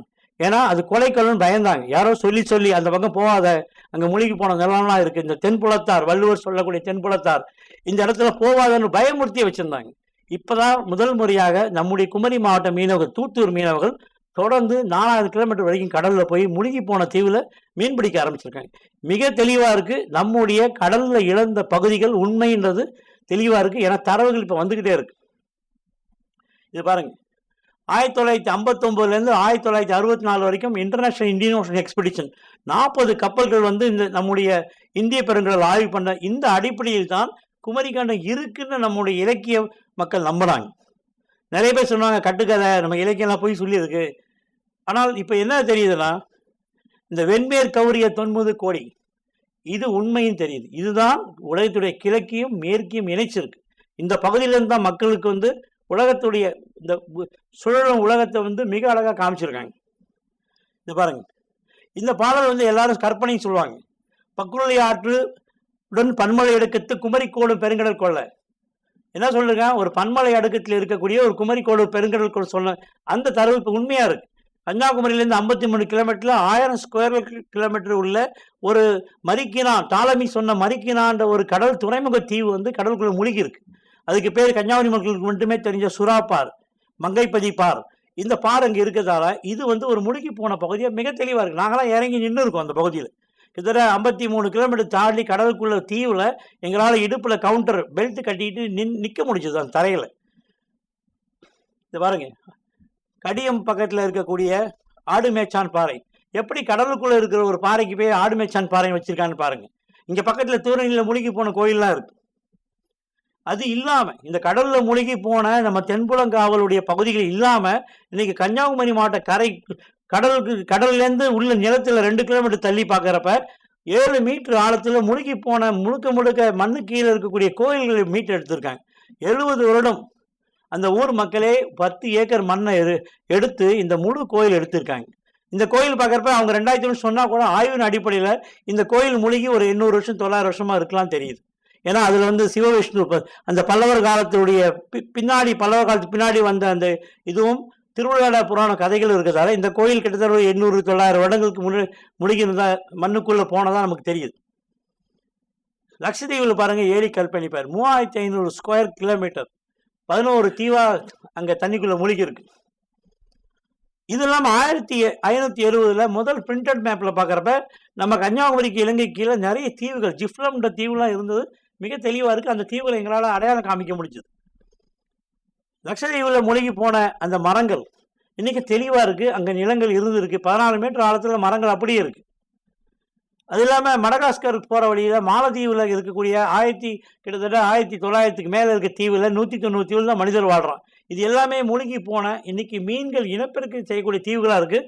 இதெல்லாம் பார்க்குறப்ப இங்கே வந்து மனிதர்கள் வாழ்ந்துருக்கலான்ற நம்பிக்கை நமக்கு உருவாகிருக்கு. சாயடி மெல்கா, டிகாகாசியா பக்கத்தில் இருக்கிற சாயடி மெல்காவில் 40,000 சதுர கிலோமீட்டர். இதை தான் வால்மீகி ராமாயணத்தில் சொல்லக்கூடிய நிரக்ஷலங்கா அக்ஷயலங்கா, உஜ்ஜயினிக்கு நேர்கீழே 23 டிகிரி நேர்கீழே இருக்கக்கூடிய ஒரு தீவை காமிக்கிறார். 40,000 சதுர கிலோமீட்டர் பரப்புள்ள ஒரு தீவு தண்ணிக்குள்ளே மூழ்கி இருக்கு. இதெல்லாம் வச்சு தான் அவங்க இங்கிலீஷ்காரங்க நம்பினாங்க லெமுரியா ஒன்று இருந்திருக்கலாம்ட்டு. ஏன்னா படகு வந்துக்கிட்டே இருக்கும், திடீர்னு பார்த்தா நமக்கு ஒரு கரையில் மண் தட்டும். இது பாருங்க, இன்னைக்கு 67க்கு அப்புறம் ரிமோட் சென்சிங் சேட்டலைட்லாம் வந்த பிறகு இந்திய பெருங்கடல் 20,000 தீவு இருக்குன்னு சொல்கிறாங்க. ஆனால் 1000 வருடத்துக்கு முன்பாக முன்னீர் பழந்தீவு பன்னீர் 1000ன்ட்டு நம்ம இந்திய பெருங்கடலில் இருக்கிற தீவுகளை வந்து ஒரு சோழர் காலத்துடைய செப்பேடு சொல்லுதுன்னா, அவருடைய அந்த கடலோடும் திறன் எப்படி இருந்திருக்கு, பேத்மெட்டிக் சர்வே, அவங்களுடைய சார்ட், நேவிகேஷன் சார்ட்லாம் எப்படி இருந்திருக்குன்னு நம்ம மிக அழகாக சொல்லிக்கலாம். ஏன்னா கன்னி தென்கரை கடற்பழந்தீபமும் குமரியாற்றின் தென்கரைப்பட்ட பழந்தீவுன்னு பார்க்குறப்ப மிக மிக தெளிவாக கடலில் எத்தனை தீவு இருந்திருக்கு, இன்றைக்கி எத்தனை தீவு முழுகி இருக்குன்றதை நம்மளால் தெளிவாக புரிஞ்சிக்க முடியலாம். கெர்குலியன் இது பார்க்குறப்ப இன்னைக்கு இந்திய பெருங்கடலில் முழுகி இருக்க மலைத்தொடர், அதோடைய உச்சிகள் வந்து தீவுகளாக இருந்திருக்கலான்ற நம்பிக்கையை ஏற்படுத்தி இந்த ஆய்வுகளை நம்ம தொடர்ந்து செய்யக்கூடிய ஒரு தேவையும் காலகட்டத்தையும் உருவாக்கி இருக்கணும். இதுதான் வழக்கமாக அந்த 2ஆம் சங்கம் முழுகிச்சின்னப்ப யாரும் நம்பலை. ஆனால் இன்னைக்கு மடகாஸ்கர்லேருந்து 800 மைல் தள்ளி ஒரு மிகப்பெரிய எரிக்கல் விழுந்திருக்குன்றதை தெளிவாக இன்னைக்கு வேல் குரூப் எல்லாம் ரிசர்ச் பண்ணிட்டு இருக்காங்க. பர்க்கிள் கிரேட்டர்னு சொல்லக்கூடிய எரிக்கல் 30 கிலோமீட்டர் பரப்புள்ள எரிக்கல் விழுந்து அந்த பகுதி முழுக்கும் அந்த பூமியுடைய அமைப்பை மாற்றிருக்கு, பூமியுடைய அச்சே மாறி இருக்கு. கிட்டத்தட்ட 8 டிகிரி வந்து தாழ்ந்து இருக்கு. இந்த தாழ்ந்ததால இந்த பகுதியில் நம்முடைய தமிழ்நாட்டு பகுதி பல பகுதி கடலால் பாதிக்கப்பட்டிருக்கு. இப்போ புவியியல் அடிப்படையில் நம்ம கடற்கரைகள் மாற்றங்களை வந்து குறிப்பாக வழக்கமாக என்ன சொல்லுவாங்க, எர்த்குவாக் வருன்னுவாங்க. ஆனால் ஒரு எரிக்கல் விழுந்ததால நம்முடைய அமைப்பே மாறி இருக்குன்னு தெளிவாக தெரியுது. இது இப்போ அந்த எரிக்கல் விழுந்ததால் தான் இந்த இலங்கை பகுதி, இந்த மேப்பை யாராவது கிழிச்சு ஒட்ட வச்சு பாருங்க, இந்த இலங்கை நம்ம பகுதியிலேருந்து விலகி இருக்கு தெரியும். இதுக்கு காரணம் அந்த 30 சதுர கிலோமீட்டர் பரப்புள்ள எரிக்கல் கடலில் விழுந்து அந்த பாதிப்பு தான் இலங்கை வந்து பிரிஞ்சிருக்கு. அப்போ இலங்கையுடைய வரலாறு, இலங்கை வந்து நம்மளோட சேர்ந்து இருந்த ஒரு நிலைமை தான் நம்ம மிக அளவாக தெரியுது. இப்போ நம்ம பார்க்கக்கூடிய பாக் பே என்ற பகுதி, அதோடைய காலநிலை பார்க்குறப்ப 4300 வருடம்ன்றது நமக்கு தெளிவாக தெரியுது. இதுவும் ரொம்ப முக்கியமாக இருக்குது. உலகத்திலேயே லோயஸ்ட் கிராவிட்டி புவி ஈர்ப்பு விசை மிக குறைவாக இருக்கக்கூடிய இடமா நம்ம இருக்குது. இதனால் தான் இங்கேருந்து விடக்கூடிய எல்லா பொருளும் வெளியே போகுது. ஸ்ரீஹரிகோட்டை அதனால தான் இங்கே இருக்குது. இதனால தான் வந்து குலசேகரப்பட்டினத்துலேருந்து இன்னொரு ராக்கெட் லான்ச்சிங் சென்டர், கேரளாவில் ராக்கெட் லான்ச் சென்டர், புவி ஈர்ப்பு விசை மிக குறைவாக இருக்கிறதால இந்த பகுதியில் பல நிகழ்வுகள் நடந்திருக்கு. இது பாருங்க, இந்த இடம் தான் தெரியுங்களா, இடிந்த கரை. இடிந்த கரைன்ற பேர் எப்படி வந்திருக்கு? இடிந்த கரை பேர் கரை இடிஞ்சு போயிருக்கு. அந்த சுனாமி மாதிரி பல கடல் சீற்றங்களால் இந்த பகுதி இழிஞ்சிருக்கு. இதுதான் ரொம்ப முக்கியம். இது கன்னியாகுமரி பக்கத்தில் பெருமணல்ன்ற இடத்துல 10 அடிக்கு கீழே எடுக்கப்பட்ட அம்மிக்கல். இந்த அம்மிக்கல்ல இன்னைக்கு எங்களாலே தூக்க முடியல. அப்போ அந்த காலத்து பெண்கள் எந்த அளவுக்கு வலிமையாக இருந்தான்னு பார்த்துக்கோங்க. அதே மாதிரி கோவையில் இருக்கக்கூடிய அந்த காலாம்பாளையம் பகுதியில் இருக்கக்கூடிய இந்த பானையில் எழுத்து பொறிச்சிருக்காங்க, நன்னன்ற எழுத்து பொறிச்சிருக்காங்க. அப்போ தமிழ்நாட்டு மக்கள் எந்த அளவுக்கு அறிவு, ஒரு பானையில் தன்னுடைய பெயரை பொறிக்கிற அளவுக்கு எந்த அளவுக்கு இருந்திருக்காங்கன்னு அவங்களுடைய மேலாண்மை திறன் பாருங்க. இதுதான் ரொம்ப முக்கியம். இப்போ தமிழனுடைய கடல்சார் வரலாறுன்றது 2000 வருட வரலாறா, இல்லை 1000 வருட வரலாறா? இப்போ ராஜேந்திர சோழன் போனதை மட்டும்தான் நம்ம பேசணுமா, இல்லை பாண்டியர்கள் வந்து அகஸ்டியஸ் மன்னனுக்கு தூதுக்கு போனதை பற்றி பேச முடியுமா, பாண்டிய மன்னனுக்கு சாவகத்துக்கு போனதை பற்றி பேச முடியாமல் பார்க்குறப்ப தமிழனுடைய கடல்சார் திறன் பழங்கற்கால காலத்திலேயே ஆரம்பிச்சிருக்குன்றதை நம்ம நம்ப வேண்டிய தேவை இருக்கு. ஏன்னா அவர்கள் வந்து இந்த பாய்மரம் வரத்துக்கு முன்னாடியே கடலில் மிதப்பு, முகவை, தெப்பம்ன்ற இந்த 3 வகையான புனை போன்ற வகையை பயன்படுத்தியிருக்காங்க. இதில் ஏன் வந்து இந்த இந்த அவசியம் என்னன்னா, மடகாஸ்கர்லேருந்து அமெரிக்கா வரைக்கும், மார்ஷல் தீவு வரைக்கும் இருக்கக்கூடிய இடத்துல இருக்க தீவுல பேசக்கூடிய மொழியில ஒரு ஒற்றுமை இருக்குன்ட்டு வில்லியம் மார்ஷன்றவர் 1784 கண்டுபிடிச்சார். அவர் அது மலையா மொழியா இருக்கலாம்னு நினைச்சார். ஆனால் இப்ப பாக்குறப்ப அந்த மடகாஸ்கர்லேருந்து அமெரிக்கா வரைக்கும் இருக்கக்கூடிய தீவுகளை பேசக்கூடிய மொழி பார்த்தோன்னா அது தமிழ் மொழியா இருக்கலாம்ன்ற நம்பிக்கை நம்ம கொடுத்துருக்கு. இதை பாருங்க, ஆஸ்திரேலியாவில் மிக மிக கொட்டி கிடக்குது. அது பேசுறதுக்கே ஒரு 10 மணி நேரம் 20 மணி நேரம் தேவைப்படும். ஆஸ்திரேலியா நடுவில் இருக்க ஆஸ்திரேலியாவில் அம்மாவை குறிக்கக்கூடிய சொல்ல அஞ்ஞான் இருக்கு. இன்னைக்கு கூட அன்னை அஞ்ஞான்ற சொல் உலக நாடு முழுக்கும் இருக்கு.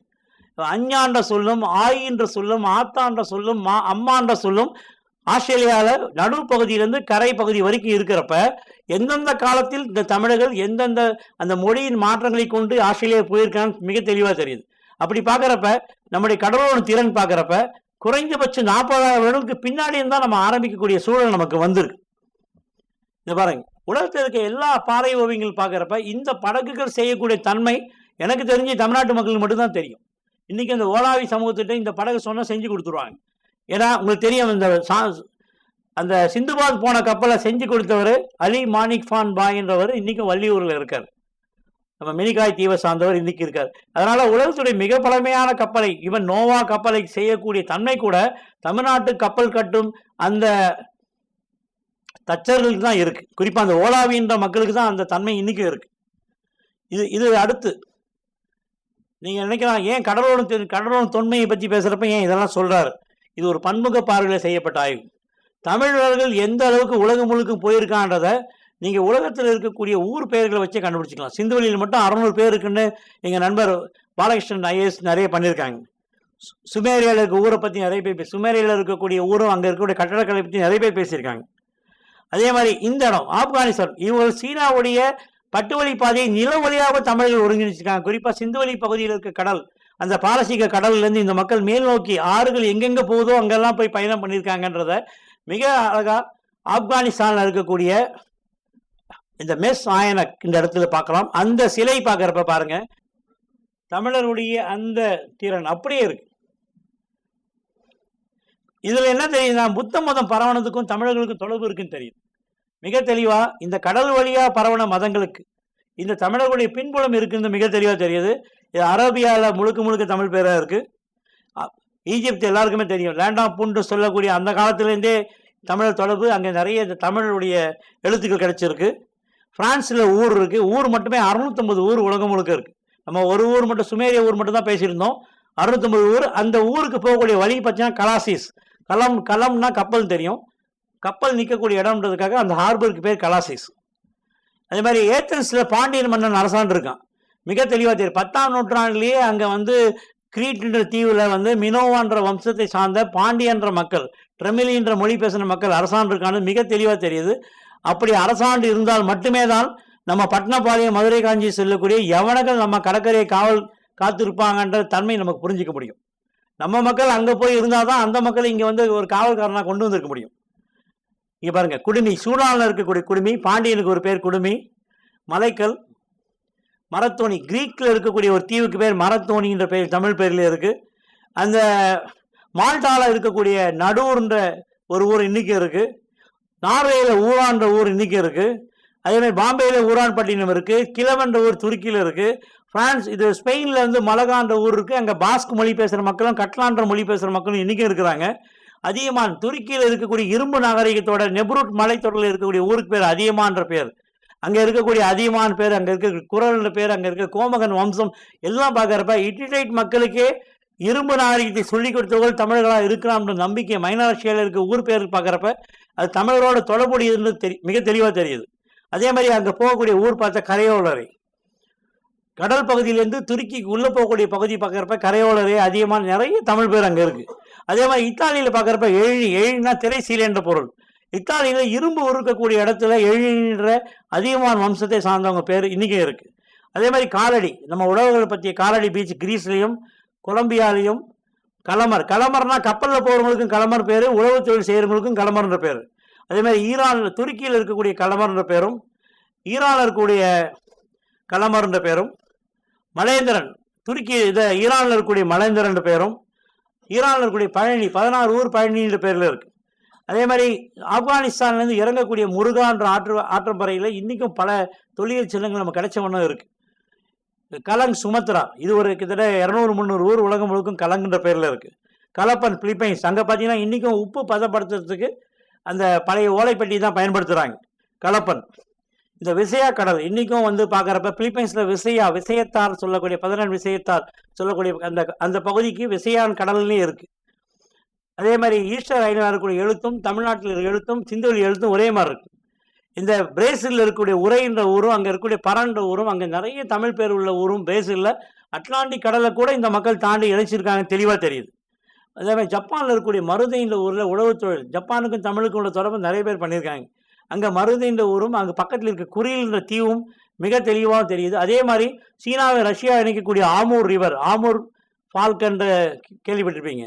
அது கிட்டத்தட்ட அங்கே ஆமூர்லேருந்து கிளம்பி சவுத் ஆப்பிரிக்கா வரைக்கும் போகிற பறவை வழித்தடத்தில் கூட நம்ம தமிழுடைய பெயர் ஆளுமை இருக்குது. குறில் ஐலாண்ட் இன்றைக்கும் இருக்குது. ஜப்பானில் நாரைன்ற ஊர் இன்றைக்கும் இருக்குது. அதே மாதிரி சீனாவில் ஆயின்ற மக்கள் வாழ்ந்துருக்காங்க. இன்றைக்கும் ஆயின்ற 2700 மக்கள் வாழ்ந்துட்டு இருக்காங்க. இது என்ன ஒரு வியப்புனா, இந்த ஆயி மக்கள் இருக்கக்கூடிய பகுதிக்கெல்லாம் பேர் பாண்டியன். சீனாவில் பல இடங்கள் பாண்டியன்ற பேரில் இருக்குது. இது வரைக்கும் அவங்க மங்கோலியா தீபத் பகுதியில் வந்தால் சொல்லிட்டு இருக்காங்க. ஆனால் அவங்க பேசுகிற மொழியில் தமிழ் இருக்கிறதால கடல் வழியாக போன மக்கள் தான் இந்த ஆயி மக்கள். ஏன்னா தமிழுடைய பழைய வரலாறு பார்க்குறப்ப பாண்டியர்கள் கடலில் நிலத்தை இழந்து இங்கே வந்தப்போ கூட அதுக்கு முன்னாடி பார்க்குறப்ப ஆயின்ற பேர் பழைய பைபிள்லே வருது. ஆயி நாட்டுக்கு தான் போனோம், அங்கேருந்து தான் அந்த துக்கின்றதை கொண்டு வந்துருக்கு. இந்த ஆயின்ற பேர் உலகம் முழுக்கும் மிக அழகாக பரவி இருக்கு. இது பாருங்க, சீனாவில் பல ஊர்கள் இந்த பாண்டியன் பேரில் இருக்கு. அதே மாதிரி பெரு நாட்டிலையும் ஆயி மாறான்ற மக்கள் இன்றைக்கும் வாழ்ந்துட்டு இருக்காங்க. ஆயி மாறான்ற மொழி இருக்கு. இந்த கடல் கடந்து இந்த ஆயி மக்கள், ஆயினா தாய் நாடுன்னு அர்த்தம், ஆயினா அம்மான்றது. இந்த ஆயி நாட்டு மக்கள் எப்படி போயிருக்காங்க மிக தெளிவாக தெரியுது. ப்ளஸ் வைமனலோ ஹவாய் தீவில் இன்றைக்கி இருக்குது. நான் மாடல் பப்பு நியூ கினியாவில் இன்றைக்கி நான் மாடல் இந்த ஊர் அப்படியே இருக்குது. அதேமாதிரி கூலன், ஆஸ்திரேலியாவில் கூலன் இருக்குது. ஆஸ்திரேலியா உள்ளூர் இருக்குது. பல்லமல்லவா இருக்குது. தமிழி கிரீக், ஜேம்ஸ் குக் போகாத காலத்துலேயே ஆஸ்திரேலியா தமிழி கிரீக்னு ஒரு இடம் இருக்குது. இங்கே தூங்காவின்ற இடம் ஆஸ்திரேலியாவில் இன்றைக்கி இருக்குது. கோயம்புத்தூர்லேயும் இன்றைக்கி இருக்குது. அதே மாதிரி வால்பாறை 16 இடம் சில்லி நாட்டில் வால்பாறைனா மென் ஹரன் அர்த்தம், இன்றைக்கும் அங்கே இருக்குது. அதே சமயத்தில் நியூசிலாந்தில் முகைதீன் பக்ஸுடைய கப்பல் மணி இன்றைக்கும் அங்கே நியூசிலாந்து வெலிங்டன் மியூசியத்தில் இருக்குது. அதே மாதிரி பேகன் மியான்மரில் இருக்கக்கூடிய தமிழ் கல்வெட்டு, வியட்நாமில் இருக்கக்கூடிய ஹோச்சிமன் கல்வெட்டு, ஸ்ரீமாறன் அரசன்றது பதிவு பண்ணியிருக்கு. அந்த தாய்லாண்டில் இருக்கக்கூடிய தமிழ் கல்வெட்டு, சீனாவில் இருக்கக்கூடிய தமிழ் கல்வெட்டு அதே இந்தோனேஷியாவில் இருக்கக்கூடிய பல்லவ கிரந்தம், பல இடங்களில் தமிழ் கல்வெட்டுகளாக இருக்குது. இப்போ மெக்சிகோவில் இருக்கக்கூடிய தமிழி பாஸ் மிக தெளிவாக தெரியுது. இந்த மக்கள் உலகம் முழுக்க கடலோடி இருக்காங்க. அதுக்கு ஒரு திறன் இவங்ககிட்ட இருந்திருக்குன்னு தெரியுது. அதே மாதிரி நம்ம வழக்கமாக நினைக்கும் சாவக நாடு வரைக்கும் தான் மணிமேகலை தொடர்பு இருந்திருக்கு. ஆனால் இன்னைக்கு கலிஃபோர்னியா வரைக்கும் அந்த மணிமேகலை சொல்லக்கூடிய தமியன், தானே தமியன் வருவோன் தன்முன் மானீர் வங்கம் வந்தோர் வணங்கி நான் சொல்ல அந்த தமியன்ற பேர் இன்றைக்கும் கலிஃபோர்னியா பக்கத்தில் தமியன்ற ஊர் இருக்குது. அங்கே தமியன்ற மக்கள் வாழ்ந்துட்டு இருக்காங்க. அவங்க பேசுகிற மொழியில் தண்ணின்ற தமிழ் சொல்லி இருக்கு. அங்கே அது பக்கத்தில் அம்மான்ற ஊர் இன்றைக்கி இருக்குது. உலகம் முழுக்க மேருமலை, டான்சானியாவில் இருக்கக்கூடிய மேருமலை, டான்சானியா இருக்கக்கூடிய மலகரிசி ஆறு, இந்த குமரியன் மொழி பேசக்கூடிய குமரோஸ் தீவு. இப்போ பார்த்தீங்கன்னா இது போன மாதம் வரைக்கும் 18,500 இடங்கள் தமிழ் பெயர்கள் உலகம் முழுக்க இருக்குது. இப்போ பார்த்தீங்கன்னா 19,200 ஊர் பேர், 19,200 ஊர் தமிழ் பெயர் உலகம் முழுக்க இருக்குது. அந்த ஊரில் வெறும் பெயர்கள் மட்டும் இல்லை, தமிழ் பண்பாடுகள் இருக்குது, தமிழ் மொழி இருக்குது. எதுக்காக இந்த மக்கள் அங்கே போனாங்க, அங்கே பயன்படுத்தக்கூடிய பொருட்கள் எப்படி தமிழ்நாட்டில் பயன்படுத்தாங்க வரை பல காரணிகளை கொண்டு இந்த ஆய்வு நடந்துகிட்டு இருக்கு. அதனால் இந்த தமிழோடைய தொன்மை நீங்கள் நினைக்கிற மாதிரி தமிழ்நாட்டில் மட்டும் கிடையாது, உலகம் முழுக்கும் இந்த மக்களுடைய இன்றைக்கி எப்படி ஐடி ஃபீல்டு, மெரைன் ஃபீல்டு, எப்படி மைனிங் ஃபீல்டு எல்லாத்துக்கும் உலகம் முழுக்க தமிழர்கள் போயிருக்காங்களோ இதை மாதிரி பல ஆயிரம் வருடம் பண்ணி இவங்க போயிருக்காங்க.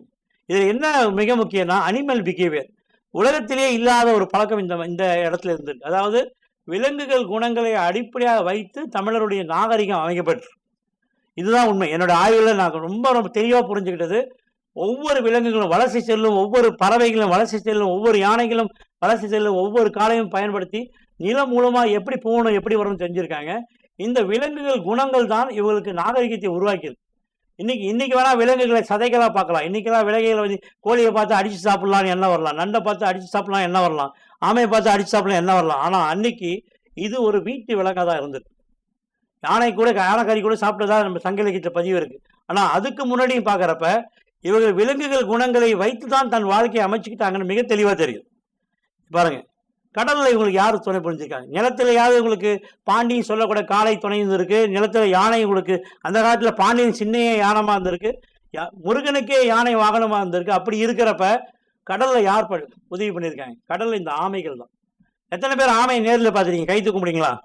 எத்தனை பேர் கடல் ஆமையை நேரில் பார்த்துருக்கீங்க?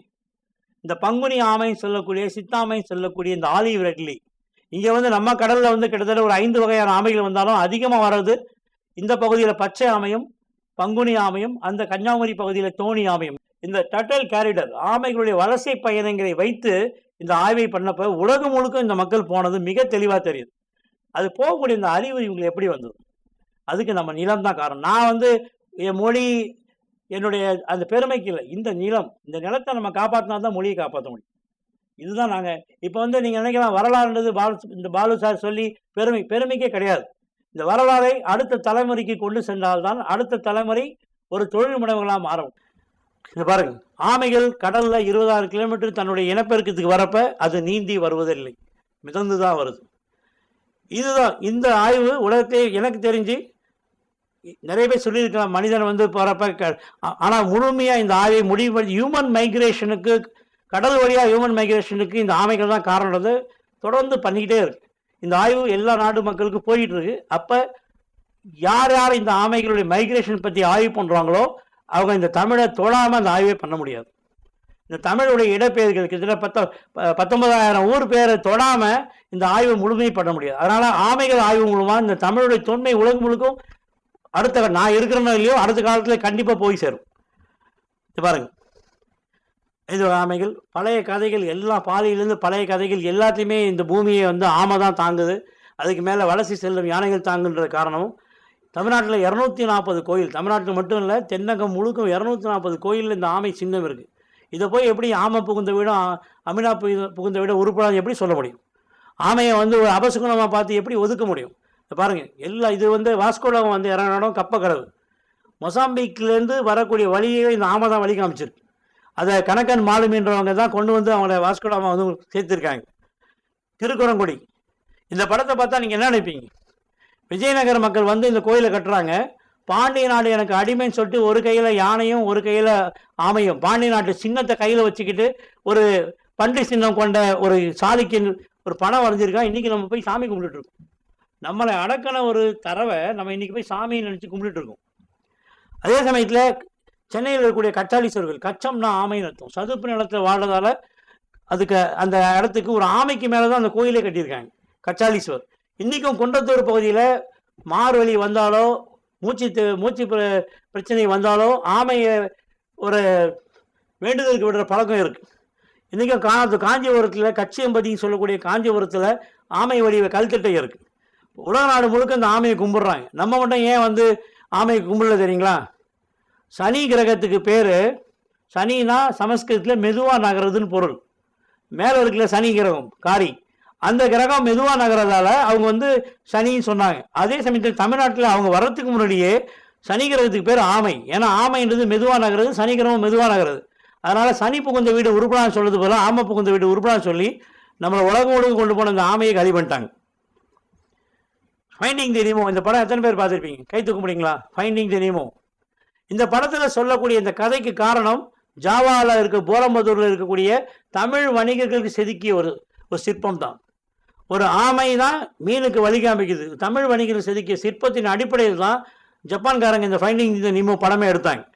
இந்த பாருங்கள், அதே இடத்துல இருக்கக்கூடிய நம்முடைய கப்பல், தமிழர்கள் பயன்படுத்திய கப்பல் எவ்வளோ திறனாக இருக்குது பாருங்கள். எத்தனை 42 வகையான மரங்களை பயன்படுத்தியிருக்காங்க, 300 வகையான கோந்துகளை பயன்படுத்தியிருக்காங்க, பல வகையான சணல், பல வகையான கயிறுகளை பயன்படுத்தியிருக்காங்க, மிக மிக கல் நங்கூரங்களை பயன்படுத்தியிருக்காங்க. இந்த கப்பல் வந்து ஒரு நம்ம நினைக்கிற மாதிரி கட்டுமரம் கிடையாது. எப்படி இந்த பாய்மர கப்பலில் கள்ள தோணி ஒதுக்குறாங்களோ இந்த பாய்மர கப்பல் தோணி தான் உலகம் முழுக்கும் போயிருக்கு. அதுக்கு இப்போ பேர் கொட்டியானா கட்டுனா மரம். இந்த கொட்டியா தோணி தான் உலகம் முழுக்க நம்ம மக்களை கொண்டு போய் நம்முடைய பண்பாடை நம்முடைய மொழியை உலகம் முழுக்க விட்டு வந்திருக்கு. பல நாட்டு மக்களை இங்கே கொண்டு வந்திருக்கு. பாருங்க, உலக நாட்டில் இருக்க பாறை ஓவியங்கள் எல்லாத்துலேயும் இந்த ஆமைகள் இருக்கு. பழைய காசுல ஆமை இருக்கு, கிரேக்க நாட்டு காசுல ஆமை இருக்கு. இது பாருங்க, இந்த ஆமையெல்லாம் இன்னைக்கு ஒரிசாவுக்கு போயிட்டு இருக்கு. இதெல்லாம் நியாயமாக பார்க்குறப்ப, அடிப்படையில் பார்க்குறப்ப தமிழ்நாட்டுக்கு வரக்கூடிய ஆமை. 53 இடத்துல வந்துட்டு இருந்த ஆமை வந்து இப்போ முழுக்க முழுக்க ஒரிசாவுக்கு போகுது. ஏன்னா தமிழ்நாட்டில் எல்லா இடத்துலையும் செவுறு வச்சுட்டோம், கடல் செவுறு வச்சுட்டோம், மணல் குண்டுகளை நம்ம எடுத்துட்டோம், கடல் முழுக்க முழுக்க வணிகத்துக்கு கொண்டு போயிட்டோம். ஆனால் இந்த ஆமைகள் இன்றைக்கும் எத்தனையோ 25 வருஷம் கழிச்சு இன்றைக்கும் தன்னுடைய இடம் தேடி வந்து முட்டை போடுது. இது பாருங்க, இவ்வளோ ஆமைகள் கடலில் வந்ததால் தான் நம்ம மக்களுக்கு கடல் கடந்து ஒரு நிலம் இருக்கிறது தெரிய முடிஞ்சது. இன்றைக்கும் எனக்கு புரிஞ்ச உலகத்திலே தாய்மைக்கு மிக முக்கியம் வந்து ஆமைக்கு தான் கொடுக்குறேன். அந்த ஆமைகள் அந்த மானசக்திச்சா சொல்லக்கூடிய முட்டையை விட்டுட்டு கடலுக்குள்ளே அலைஞ்சிக்கிட்டு தான் முட்டை உடையிற நேரத்தில் நேராக வந்து அந்த குழந்தைங்களை கூப்பிட்டுட்டு தான் வாழக்கூடிய 20,000 கிலோமீட்டர் தள்ளி போகுது. அப்போ இந்த மானசக்திச்சால அந்த ஆமைக்கு மிக முக்கிய ஒரு பெயர் உண்டு. அப்போ இந்த பழக்கம் தான் தமிழ்நாட்டு பெண்களுக்கும் இருக்குது. திருமணம் ஆகி எங்கேயோ போனால் கூட தன்னுடைய பிரசவத்துக்கு அம்மா வீட்டுக்கு வரக்கூடிய பழக்கம் இந்த தென்னாட்டு மக்களுக்கு மட்டும்தான் இருக்குது. இது இந்த ஆமைகளுடைய குணங்கள் அடிப்படையில் கூட அமைஞ்சதாக இருக்கலாம். எங்கேயோ ஒரு இடத்துலேருந்து வந்து இடத்துல இனப்பெருக்கம் செஞ்சு அந்த குட்டிகளை கூட்டிகிட்டு போய் இந்த குட்டிகள் தன்னுடைய இனப்பெருக்கத்துக்கு இங்கே தான் வருது. இந்த சிஸ்டம் பார்க்குறப்ப ஈலுக்கு இருக்குது. ஆனால் ஆமைகள் சிஸ்டம் வந்து ஆமை மட்டும்தான் மனிதனுக்கு கடல்லையும் நிலத்திலையும் ஒரு தொடர்புடைய ஒரு விலங்காக இருக்குது. இது பாருங்கள், இவ்வளோ ஆமைகள் இருந்தால் ஏன் ஒரு மனிதனுக்கு இந்த ஆமைகள் எப்படி வருது, அது எங்கேருந்து வருதுன்னு அதை தொடர்ந்து செல்லக்கூடிய எண்ணம் வந்திருக்கக்கூடாது. பாருங்க, கடலில் வந்து அது நீந்தி போகல, மிதந்துக்கிட்டு தான் போகுது. இதுக்கு என்ன காரணம்னா இந்த நீரோட்டங்கள். இன்றைக்கி பூமியில் வாழக்கூடிய தன்மை இருக்குது காரணம் இந்த கடல் நீரோட்டம். எப்படி ஒரு வண்டியில் ரேடியேட்டர் இருக்கோ அந்த மாதிரி இந்த பூமி 40 கிலோமீட்டர் கீழே வெறும் நெருப்பு தான் கடலில் இருக்குது. 100 கிலோமீட்டர் கீழே நிலத்தில் வெறும் நெருப்பு தான் இருக்குது. இந்த நெருப்பு தான் பூமியை சுத்த வைக்குது. இந்த நெருப்பு தன்மையை அடக்க தான் கடல் இருக்குது. 72% கடல் இருக்குது. இந்த 72 விழுக்காடு கடலை கூட இந்த நீரோட்டங்கள் வந்து அந்த வெப்பத்தையும் குளிரையும் மாற்றி மாற்றி அமைக்கிறது தான் மனிதன் வந்து நிலத்தில் வாழக்கூடிய தன்மையை நமக்கு கிடைக்குது. அப்போ இந்த நீரோட்டத்தை பயன்படுத்தி உலகத்தில் முதலாக கடல் கடந்து நிலம் சென்ற ஒரு விலங்கு ஆமையும் அதை பின்தொடர்ந்தான் நம்ம தமிழ் மக்களும் இருக்காங்க. இதுதான் உலகத்தின் முதல் கடல் வழியாக இருக்கக்கூடிய தன்மை. இன்றைக்கி ஆய்வு அடிப்படையில் பார்க்குற போது அந்த தன்மைக்கு முதலிடம் தமிழர்களுக்கு கொடுக்கக்கூடிய, உலக மக்களே சேர்ந்து கொடுக்கக்கூடிய ஒரு காலகட்டம் நமக்கு நெருங்கிட்டு இருக்கு. இது பாருங்கள், நாகப்பட்டினத்துலேருந்து போகக்கூடிய நீரோட்டம் 6 மாதத்தில் தென் அமெரிக்கா வட அமெரிக்காவுக்கு நடுவில் இருக்க இடத்துக்கு போகுது. தாய்லாண்டில் தானாகவே ஒரு தேர், அந்த மரணத்துக்கு பயன்படுத்தி ஒரு தேர் வந்துக்கிட்டு இருக்கு. இங்கே தமிழ்நாட்டுக்கு தானே ஆளில் தான் வருது. அதே மாதிரி மீனவர்கள், பர்மாவில் இருக்க மீனவர்கள் காற்றுல அடிச்சுக்கிட்டு நம்ம கோடியக்கரைக்கு வந்துடுறாங்க. இந்த நீரோட்டத்தை அடிப்படையாக வச்சு ஆமைகள் பண்ணுறப்ப இந்த ஆய்வு நீங்கள் நினைக்கிற மாதிரி என்னுடைய கற்பனை கிடையாது. RFID, ரேடியோ ஃப்ரீக்வன்சி ஐடென்டி டிவைஸ்ன்னு சொல்லக்கூடிய ரிமோட் சென்சிங் ஆஸ்பெக்டில் ஒரு ஆமையை முதுகில் பொருத்தக்கூடிய கருவிகளை வைத்து அது எங்கே போகுது, எவ்வளோ தூரம் போகுது, எவ்வளோ ஆழம் போகுது, அந்த அடிப்படையில் சீ டர்ட்டில் ட்ராக்கிங், இந்த முறையில் தான் இந்த ஆமைகளுடைய பயணங்கள் எப்படி இருக்கும், அந்த பயணத்தை எப்படி தமிழர்கள் இனம் கொண்டாகன்றத ஒரு பன்முக பார்வையில் இந்த ஆய்வுகளை பல ஆய்வுகளை ஒருங்கிணைச்சு செய்ய முடியுது. இது பாருங்கள், செங்கடலையும் பாரசீகத்தையும் இணைக்கக்கூடிய ஆமை வழிப்பாதை, ஆஸ்திரேலியா பகுதியும் கலிஃபோர்னியா தமிழன் சொல்லக்கூடிய கலிஃபோர்னியா பகுதியும் இணைக்கக்கூடிய அந்த ஆமைகள் பாதை, கொலம்பஸ் வந்தக்கூடிய ஸ்பெயின்லேருந்து வந்தக்கூடிய அமெரிக்காவுக்கு வந்தக்கூடிய ஆமைகள் வழிபாதை. இன்றைக்கும் ஆமை போயிட்டு இருக்கு. கொலம்பஸ் என்றைக்கோ கண்டுபிடிச்சி செத்து போயிட்டார். ஆனால் இன்றைக்கும் அந்த ஆமைகள் அங்கேருந்து வந்து போயிட்டு தான் இருக்குது. இதை வச்சு தான் பெஞ்சமின் பிராங்க்லின் வந்து அந்த கடல் நீரோட்டத்தை வச்சு முதலாக ஒர்க் பண்ண ஆரம்பித்தாங்க. அதே மாதிரி கலிங்கத்துக்கும் இலங்கைக்கும் உள்ள தொடர்பு கூடக்கூடிய அந்த கடல் வழிப்பாதை, இன்றைக்கும் இலங்கையில் வாழக்கூடிய ஆமைகள் இனப்பெருக்கத்துக்கு ஒரிசா தான் போகுது. இன்றைக்கும் ஈழ மக்கள், நீங்கள் நினைக்கலாம் ஈழ மக்கள் வந்து நம்ம எவ்வளோ தான் கருணை வச்சாலும் 70லேருந்து ஈழ மக்கள் கடல் வழியாக புலம்பெயர்ந்து ஆஸ்திரேலியா, நார்வே, அமெரிக்கா, இது உலகம் முழுக்கும் கடல் வழியாக புலம்பெயர்ந்த தன்மை இந்த ஆமைகள் கடல் வழியில் மீனவர்களுக்கு மட்டுமே தெரிந்த ஆமைகள் கடல் வழி தான் நடந்தது. உண்மையிலே நம்ம ஈழ மக்களுக்கு மிக மிக நன்றி தெரிவிக்கணும்னா அவர்கள் இந்த ஆமைகளை புரிஞ்சுக்கிட்டு தான் நம்ம பக்கத்தில் இருக்க தமிழ்நாட்டு மக்கள் காப்பாற்ற முடியல. அவங்க இந்த ஆமைகள் கடல் வழியில் இங்கேருந்து சீஷல்ஸ் போய், அங்கேருந்து ஆஸ்திரேலியா போய், அங்கேருந்து கரண்டை பிடிச்சி இந்த கடல் நீரோட்டத்தை பயன்படுத்தி தான் ஈழ மக்கள் புலம்பெயர்ந்திருக்கிறாங்க. அதே மாதிரி இந்த ஆமைகள் வலசை பயணங்கள் தான் மக்களை இடம் மாற வைத்திருக்கிறது. அதே மாதிரி மெக்சிகோவில் இருக்கக்கூடிய அந்த கடல் பகுதிக்கு இன்றைக்கி ஏரின்ற பேர் தான் இருக்குது. நீங்கள் நிறைய பேர் பர்முடா ட்ரையாங்கிள்லாம் கேள்விப்பட்டிருப்பீங்க. அந்த கடல் நீரோட்ட பகுதிக்கு இந்த ஏரி வேர்ல்டுன்னே பேர் இருக்குது. இப்போ நம்ம கடலில் மூழ்கி இருக்க மலைத்தொடர்களை இந்த ஆமைகளை வச்சு தான் கண்டுபிடிச்சோம். இந்த ஓஷன் ரிட்ஜஸ் முழுக்க முழுக்க எந்த தீவு, எந்த மலையுடைய உச்சியில் இந்த ஆமைகள் போது வச்சு தான் அங்கே தான் முழுகிய தீவு இருக்குன்றது இந்த ஆமைகள் தான் எனக்கு வழி காமிச்சது. இந்த லெமுரியா குமரிகண்ட ஆய்வுக்கு கூட இந்த ஆமைகள் தான் எனக்கு வழி காமிச்சது. அதே மாதிரி இந்தியாவில் இருக்க எல்லா கடற்கரைகளும், குஜராத்தில் இருக்கக்கூடிய ஓடத்தார் முதல் கொண்டு ஒரிசாவில் இருக்கக்கூடிய கலிங்கப்பட்டினம், மாணிக்கப்பட்டினம், அந்த பாலூர், எல்லா துறைமுகத்திலையும் தாமலூக்கு வரைக்கும் இந்தியாவில் இருக்கக்கூடிய பழைய துறைமுகங்கள் எல்லாமே தமிழ் பேரில் தான் இருக்குது. அப்போ இந்த தமிழுடைய ஆளுமை பாரசீகத்திலேருந்து இந்தோ சீனா வரைக்கும் இருந்திருக்கு. நாகப்பட்டினம் முழுக்க முழுக்க அந்த ஆமைகள் வந்து போது, நாகப்பட்டினம் முழுக்க முழுக்க கடலோடும் தன்மை கொண்டவங்களாக இருந்திருக்காங்க. ஒவ்வொரு ஆற்றுப்படுக்கையிலும் இந்த ஆமைகள் வந்து போனதாக இருக்குது. அதேமாதிரி ஒரிசாவில் ரிஷிகல்யா, பாலூர், ஒரிசாவில் கூடிய தேவிப்பட்டினம், ககீர் மாதா, எல்லா இடத்துலையும் தமிழ் பேர் இருக்குது. அந்த எல்லா இடத்துலையும் இன்றைக்கும் லட்சக்கணக்கான ஆமைகள் வந்துக்கிட்டு இருக்கு. இந்த ஆமைக்கு நம்ம கொடுத்த மரியாதை என்ன பாருங்க. எங்கேயோ வந்து வருது. அடையார், படுவூர் கோட்டத்து மேலடையாற்று ஆமையூர், திருவான்மையூருக்கு பழைய பேர் ஆமையூர் தான். ஆமையூர்னு பேரே வச்சுருந்துருக்காங்க நம்ம மெரினா கடற்கரை. அந்த இடத்துல வர ஆமையெல்லாம் குப்பையை சாப்பிட்டு செத்து போகுது. இந்த எஸ்டூரியில், இந்த கனிமுக பகுதியில் தான் பாய்மரத்தை மடக்காமல் மயிலாப்பூர் துறைமுகத்துக்கு அந்த காலத்தில் கப்பல் வந்தது. ஏன் பாய்மரத்தை மடக்காமல் வந்ததுன்னா, ஆற்று கனிமுக பகுதியில் ஒரு தீவை உருவாக்கி ஒரு பக்கமாக படகு உள்ளே வந்து இன்னொரு பக்கமாக வெளியே போகும். அதே வழியாக தான் சுனாமி மாதிரி கடல் அலைகள் உள்ளே வந்து வெளியே போகும். அதனால் இந்த நகரம் பாதுகாக்கப்பட்டது. சென்னையில் மட்டும் அடையாறும், கூவமும், குடத்தலையாறும் இல்லாமல் தான் சென்னையில் 1,00,000 பேர் சுனாமியில் செத்து போயிருப்பாங்க. அவ்வளோ மோசமான ஆறுதல் கூட கடல் அலை உள்ளே வந்து அந்த அலையை ஆற்றினால்தான் தான் சென்னை மக்கள் தப்பிச்சாங்க. இந்த பாருங்க, அங்கே மட்டும் இல்லை, தரங்கம்பாடி, அங்கே மட்டும் இல்லை, ஒவ்வொரு இடத்துலையும் 73 இடத்துல இன்னைக்கு இந்த சீசன் மட்டும் நான் ரெக்கார்ட் பண்ணியிருக்கேன். 73 இடத்துல ஆமை செத்து போயிருக்கு.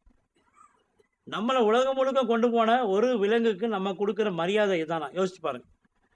இதுதான் பழைய. நாங்கள் இப்போ என்ன பண்ணுறோம், எப்படி இங்கிலீஷ்காரன் எல்லாத்தையும் படம் வரைஞ்சி, ஃப்ரெஞ்சுக்காரன் எல்லாத்தையும் படம் வரைஞ்சி அவன் கடல்சார் வணிகத்தை பண்ணானோ, நாங்கள் தொடர்ந்து நான் அடிப்படையில் ஒரு ஓவிய ஆர்ட் கேலரியில் கியூரேட்டராக ஒரிசாவில் இருந்தவன்.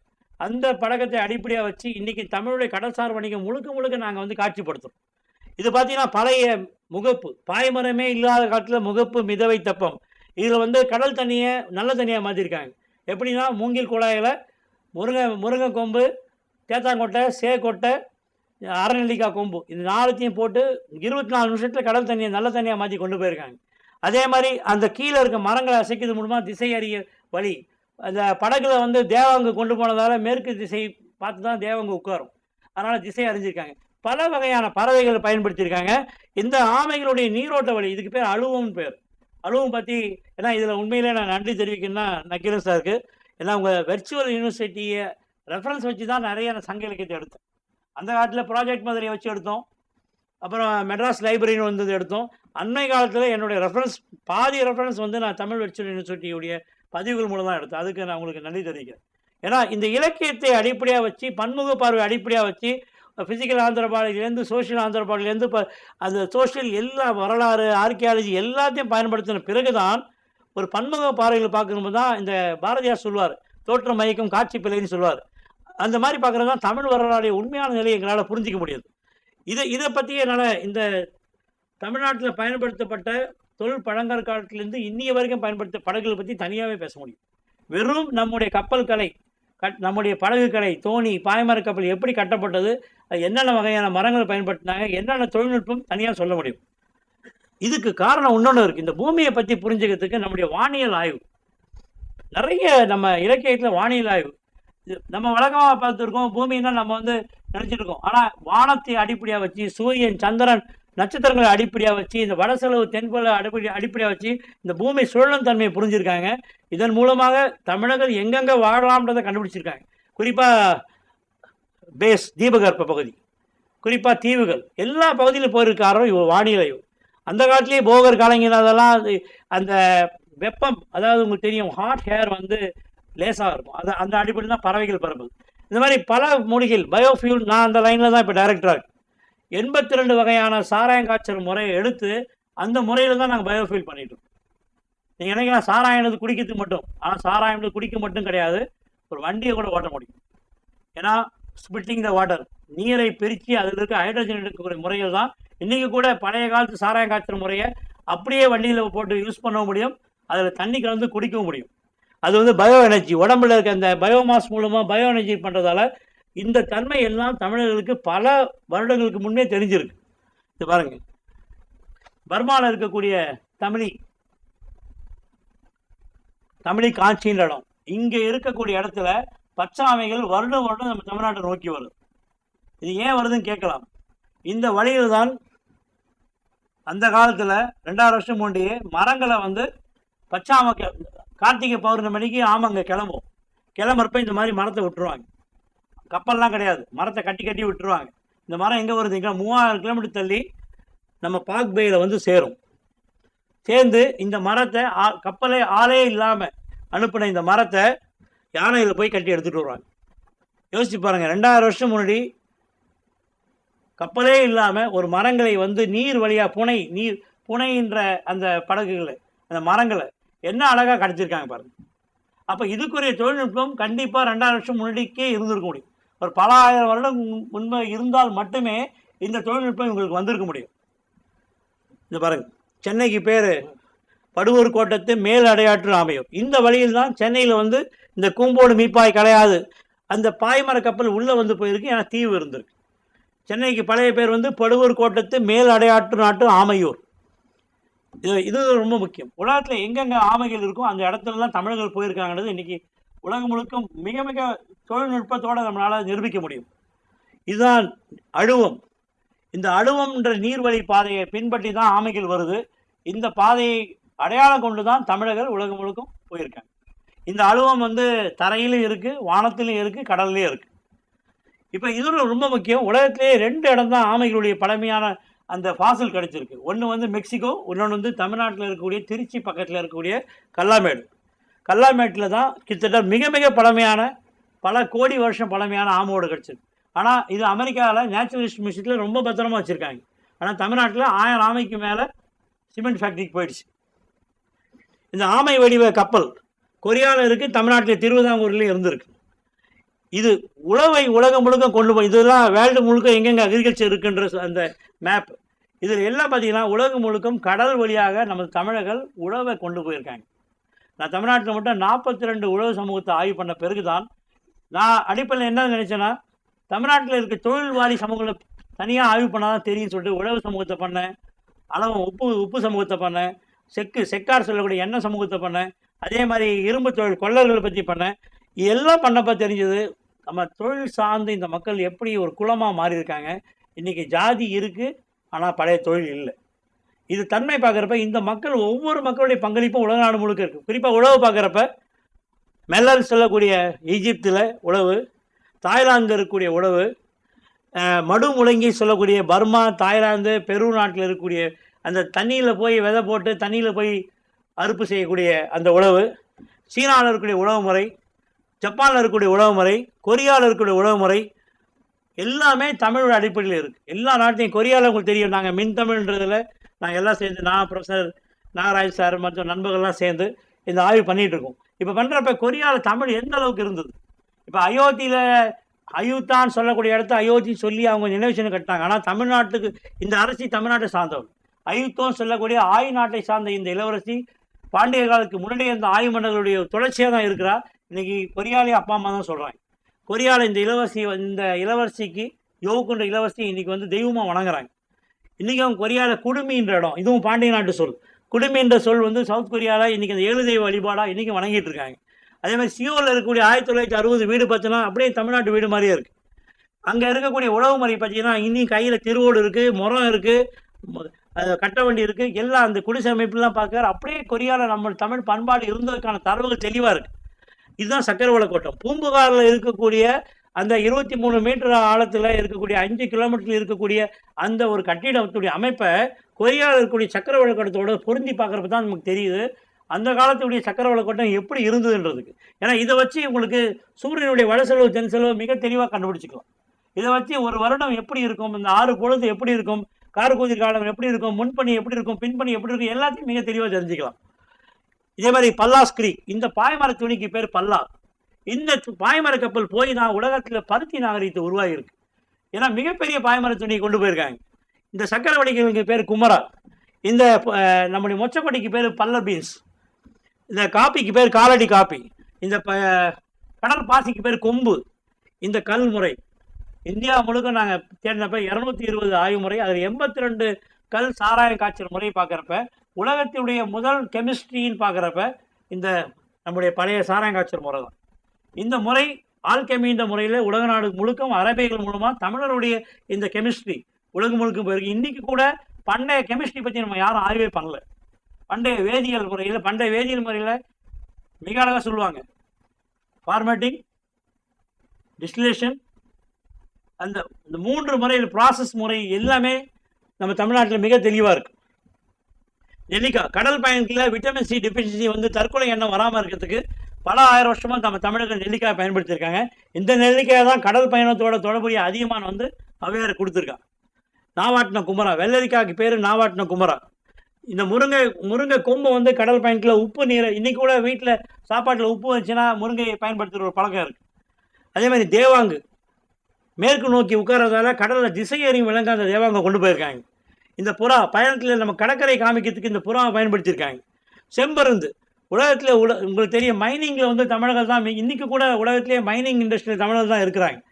இந்த தங்கம் இருக்கக்கூடிய இடத்த காமிக்கக்கூடியதும் இரும்பை உருக்கக்கூடிய தன்மை கொண்டதையும் செம்பருந்து தான் பண்ணுவோம். நான் செங்கோட்டையில் நேராக பார்த்துருக்கேன்.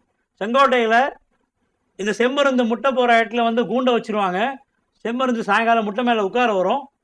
அந்த கூண்டை பார்த்தோன்னா போய் எங்கெங்கோ வந்து வேறு எடுத்துகிட்டு வந்து அதில் தண்ணி தெளிக்கும், கூண்டை உடச்சிட்டு மறுபடியும் முட்டை மேலே உட்காந்துரும். அந்த வேரை வந்து இவங்க எடுத்துகிட்டு போவாங்க. அதெல்லாம் ஏன் சொல்கிறேன்னா, இந்த விலங்குகள் பறவைகளை வைத்து தான் இந்த நாகரிகத்தை இந்த மக்கள் அமைச்சிக்கிட்டாங்க. அதே மாதிரி இந்த எறும்பு திணியை தங்கம் தோன்ற இடத்துக்குலாம் கொண்டு போயிருக்காங்க. இது எங்கே வந்து மண்ணை நோண்டி போதோ அந்த இடத்துலலாம் தங்கம் கிடைக்கும். இன்றைக்கும் கூட நரிக்கவர்கிட்ட இந்த எறும்பு திணி எடுத்துகிட்டு போகிற பழக்கம் இருக்குது. இந்த எறும்பு திணி மாதிரி பல விலங்குகள், நேரம் ரொம்ப குறைவாக இருக்குது, என்னால் அதிகம் சொல்ல முடியல. இதுமாதிரி இந்த சுரைக்குடுவை சுரைன்ற பேர்லேயே பல நாட்டில் இருக்குது. இந்த கிரில் இன்றைக்கி நீங்கள் கேஎஃப்சியில் மட்டும் கிரில் கிடையாது, 2000 வருஷம் முன்னே நம்ம தமிழர்கள் கம்பிக்குள்ளே அந்த சதையை வச்சு சாப்பிட்டதுக்கு நம்மக்கிட்ட தரவுலாம் இருக்குது. அதே மாதிரி இரும்பு கத்தி, செம்பு கத்தி இங்கே எக்கச்சக்கமாக இருக்குது. அதே மாதிரி இந்த கல்தட்டைகள் மறையூரில் இருக்குது, கொரியாவில் இருக்குது. உலகம் முழுக்க இந்த கல்தட்டைக்கும் ஸ்காட்லாண்டில் இருக்கிற ஸ்டோனேஜ் முதல் கொண்டு இந்த மக்களோட ஏதோ தொடர்பு இருக்குது. ஈஸ்டர் ஐலாண்டு முதல் கொண்டு தொடர்பு இருக்குது. இது மாதிரி இந்த பருத்திக்காக தான் எல்லா மக்களும் வந்தாங்க. 1392 ஒரு சின்ன மினி ஐசேஜ் வந்து விலகின பிறகு வெப்பம் அதிகமாகி மேலைநாட்டு மக்களுக்கு பருத்தி தேவை இருந்தாலும் அதுக்கு தான் இங்கே வந்தாங்க. அதே மாதிரி படியூரில் இருக்கக்கூடிய அந்த மரகத கல்லுக்கு வந்து அவ்வளோ ஒரு மதிப்பு இருந்தது. இது எல்லாம் பார்க்குறப்ப ஒரே ஒரு வியப்பு என்னென்னா, 1500க்கு மேலே தமிழ்நாட்டில் வந்து டச்சுக்காரன் முதற்கொண்டு, பிரெஞ்சுக்காரன் முதற்கொண்டு, ஹாலண்டு முதற்கொண்டு, ஜெர்மனி முதற்கொண்டு, இங்கிலீஷ்காரன் முதற்கொண்டு நம்ம மக்களை உலகம் முழுக்க அடிமையாக கொண்டு போன அந்த இடத்துக்கு தான் இவங்க ஏற்கனவே போயிருக்காங்க. விஜய் தீவு முதற்கொண்டு, மடகாஸ்கர் முதற்கொண்டு, சீஷல், மொரிஷியஸ், கியூபா எந்தெந்த இடத்துக்கு இந்த மேலை நாட்டு மக்கள் நம்மளை வந்து அடிமையாக கொண்டு போனாலும் அத்தனை இடத்துக்கும் இவங்க ஏற்கனவே 2000 வருஷம் முன்னாடி போயிருக்காங்க. இதுதான் ரொம்ப உண்மை. இதுதான் தமிழில் சொல்ல மாதிரி ஊழின்னு சொல்லுவாங்க, வினைப்பயன்னு சொல்லுவாங்க. அது என்ன காரணம் தெரியல. தான் எந்த இடத்துல ராஜா மாதிரி வாழ்ந்தாலும் அதே இடத்துல அடிமையாக இந்த மக்கள் போனாங்க. இதை பாருங்கள், இன்றைக்கி கூட பிலிப்பைன்ஸ், ஜப்பான், கொரியாவில் இந்த அம்மான்னு சொல்லக்கூடிய நீர்மூழ்கிகள், வயதான பெண்கள், திருமணம் ஆன பெண்கள் கடலுக்குள்ளே நீந்தல் பழக்கம் இருக்குது. தமிழ்நாட்டில் முத்து குளிக்கிறதுக்கே பெண்கள் இருந்து இன்றைக்கும் தமிழ்நாட்டில் 1000க்கு மேற்பட்ட பெண்கள் கடலில் குளித்து அங்கே சீ கிராஸ் எடுக்கிறாங்க, ஆல்கே எடுக்கிறாங்க. இதேமாதிரி மொக்கன்னு சொல்லக்கூடிய மக்கள் உலகத்தில் இந்த சுறாமீன் பிடிக்கக்கூடிய பல இடத்துக்கும் தமிழ் பேராக தான் இருக்குது. நாகமணி, கென்யா, நிறைய இடம் இருக்குது. இந்த குளவை இடக்கூடிய தன்மை பார்த்திங்கன்னா தமிழோடு பொருந்தியது தான் எல்லா நாட்டிலையும் இருக்குது. அதே மாதிரி நம்ம தாயக்கட்டை மெக்சிகோலையும் மதுரையில் ஒரே மாதிரி இருக்குது. இந்த ஆடுகளை மடம் பார்த்துருப்பீங்க, சேவல். இந்த சேவல் சண்டை நம்ம கடல் வடிகள் கொண்டு போய் உலகம் முழுக்க பரப்பினதாக தெரியுது. அதே மாதிரி காளை மாடு, பாஸ்க்கு காளை மாடு விரட்டுறதுக்கும் கடலன் சொல்லக்கூடிய, உங்களுக்கு தெரியும், பாண்டிய நாட்டு மன்னனுக்கு அந்த காலத்தில் கடலன் வழுதினே பேர். இந்த கடலன்ற மக்களுடைய மஞ்சு விரட்டும் ஒரே மாதிரி இருக்குது. இது பாண்டின்றது பான்னு சொல்லலாம். இன்றைக்கி கூட அமெரிக்காவுடைய வட அமெரிக்கா, தென் அமெரிக்கா இணைக்கக்கூடிய பகுதிகளில் பனாமா காலை சுற்றி மெக்சிகோ எல்லா பகுதியிலும், ஈக்குவடர் பகுதியிலும் இந்த பான் சொல்லக்கூடிய, கியூபா முதல் கொண்டு இந்த பான் சொல்லக்கூடிய பாண்டி ஆட்டம் ஆடுறாங்க. ஸ்பெயின் முழுக்க மல்லர் கம்பம் இன்றைக்கும் பயன்படுத்துகிறாங்க. அதே மாதிரி மவோரியில் தட்டாங்கல் இன்றைக்கும் ஆடிக்கிட்டு இருக்காங்க, மவோரியுடைய பழங்குடிகள். அதே மாதிரி இன்றைக்கி நம்ம நாட்டில் அந்த காலத்தில் சின்ன பெண் தான் பாண்டி ஆடுவாங்க. அமெரிக்காவில் வயசானவங்க கூட ஆடுறாங்க.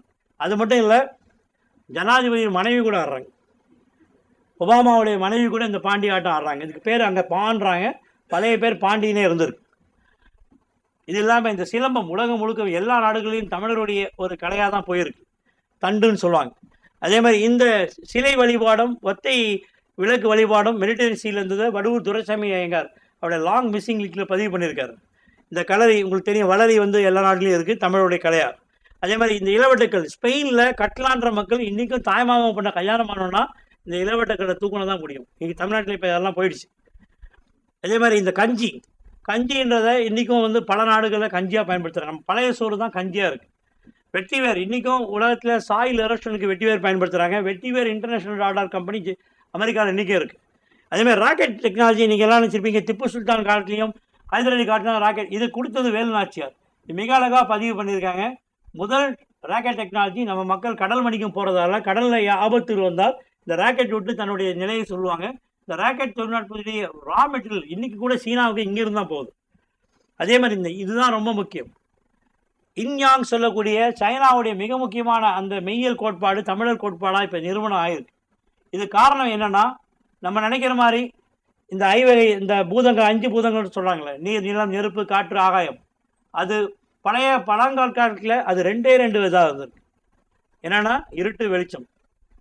ஏன்னா நீர் நிலம் நெருப்பு காற்று இந்த 4 ஒரே எலிமெண்ட்டாக தமிழர்கள் பயன்படுத்தியிருக்காங்க. ஏன்னா உங்களுக்கு தெரியும், சூரியனுடைய வெப்பம் தான் நிலத்தை உருவாக்குது, நெருப்பை உருவாக்குது, நீரை உருவாக்குது, காற்றை உருவாக்குது, பூமி சுழற்சியில் காற்று உருவாகுது. இந்த 4 ஒரு எலிமெண்ட்டாகவும் இந்த விசும்புன்னு சொல்லக்கூடிய வானத்தை ஒரு எலிமெண்ட்டாக வச்சதால் தான் இந்த மெய்யியல் கோட்பாடு நமக்கே தெரியாமல் உலகம் முழுக்க போயிருக்கு. இந்த 2 எலிமெண்ட் வழிபாடுகள் உலகம் முழுக்க தமிழர்களுடைய கலையாக தான் போயிருக்கு. அடுத்து இந்த தெப்பம், இந்த மிதப்பு, இந்த பழைய காலத்து முறைகள், இது எல்லாம் நம்மளால் திருப்பி ஒரு மீள் கட்டமைப்பு கொண்டு வர முடியும். இந்த கண் வச்சக்கூடிய படகுகள் உலக நாடு முழுக்க நம்முடைய தமிழ் ஆளுமையை காமிக்குது. இந்த பல்லான்ற அமெரிக்காவில் இருக்கக்கூடிய பல்லான்னா கிழக்கு பகுதியை சார்ந்த மக்கள்ன்ற பொருள். இந்த நியூசிலாண்டில் இருக்கக்கூடிய திரிமரன் அம்மா அக்கா வக்கா, அம்மா ஒரு மரம் அக்கா ஒரு மரம் வக்கா, இந்த 3த்தை சேர்த்தா இந்த திரிமரம் இருக்குது. தமோ என்ற மக்கள் பயன்படுத்துகிறாங்க. இந்த கட்லாண்ட் கப்பல்கள் இன்றைக்கும் ஸ்பெயினில் இருக்குது. அதே மாதிரி கப்பல், இந்த கப்பல்கள் போனதால் தான் உலக மக்கள் நம்ம நாட்டை தேடி வந்தாங்க. இதுதான் உண்மை. அதே சமயத்தில் கடல் பற்றிய நீங்கள் இதுவரைக்கும் இலக்கியத்தில் சொல்லலாம் 341 பதிவு தான் நெய்தல் வாழ்க்கை. இலக்கியத்தில் ஆயிரக்கணக்கான பதிவுகள் கடல்சார் வாழ்வியலை பற்றி மிக மிக கொட்டி கிடக்குது. அதை அந்த மாதிரி துறையில் இருந்ததால் எங்களால் மிக மிக எளிதாக அடையாளம் காண முடிஞ்சது. இதை பாருங்கள், வாதிரியார் செஞ்ச பாய்மர துணி, மிக பெரிய பாய்மர துணி பண்ணுற சமூகம் இங்கே இருந்திருக்கு. அதேமாதிரி கல்வங்குரம், இந்த மணி உலக நாட்டில் மிக பெரிய பழைய கப்பலில் நம்ம தமிழர்கள் மணி பயன்படுத்தப்பட்டிருக்கு. அதேமாதிரி கயிறு, இதுதான் அந்த கருங்காலி மரத்தை பயன்படுத்தி கடலில் கப்பல் ஏறியாமல் தமிழர்கள் அந்த காட்டிலே பயன்படுத்தியிருக்காங்க. இது இவ்வளோ திறன் இருந்ததால் தான் ஈழத்தில் நம்ம மக்களால் நீர்மூழ்கி கப்பலை பண்ண முடிஞ்சது.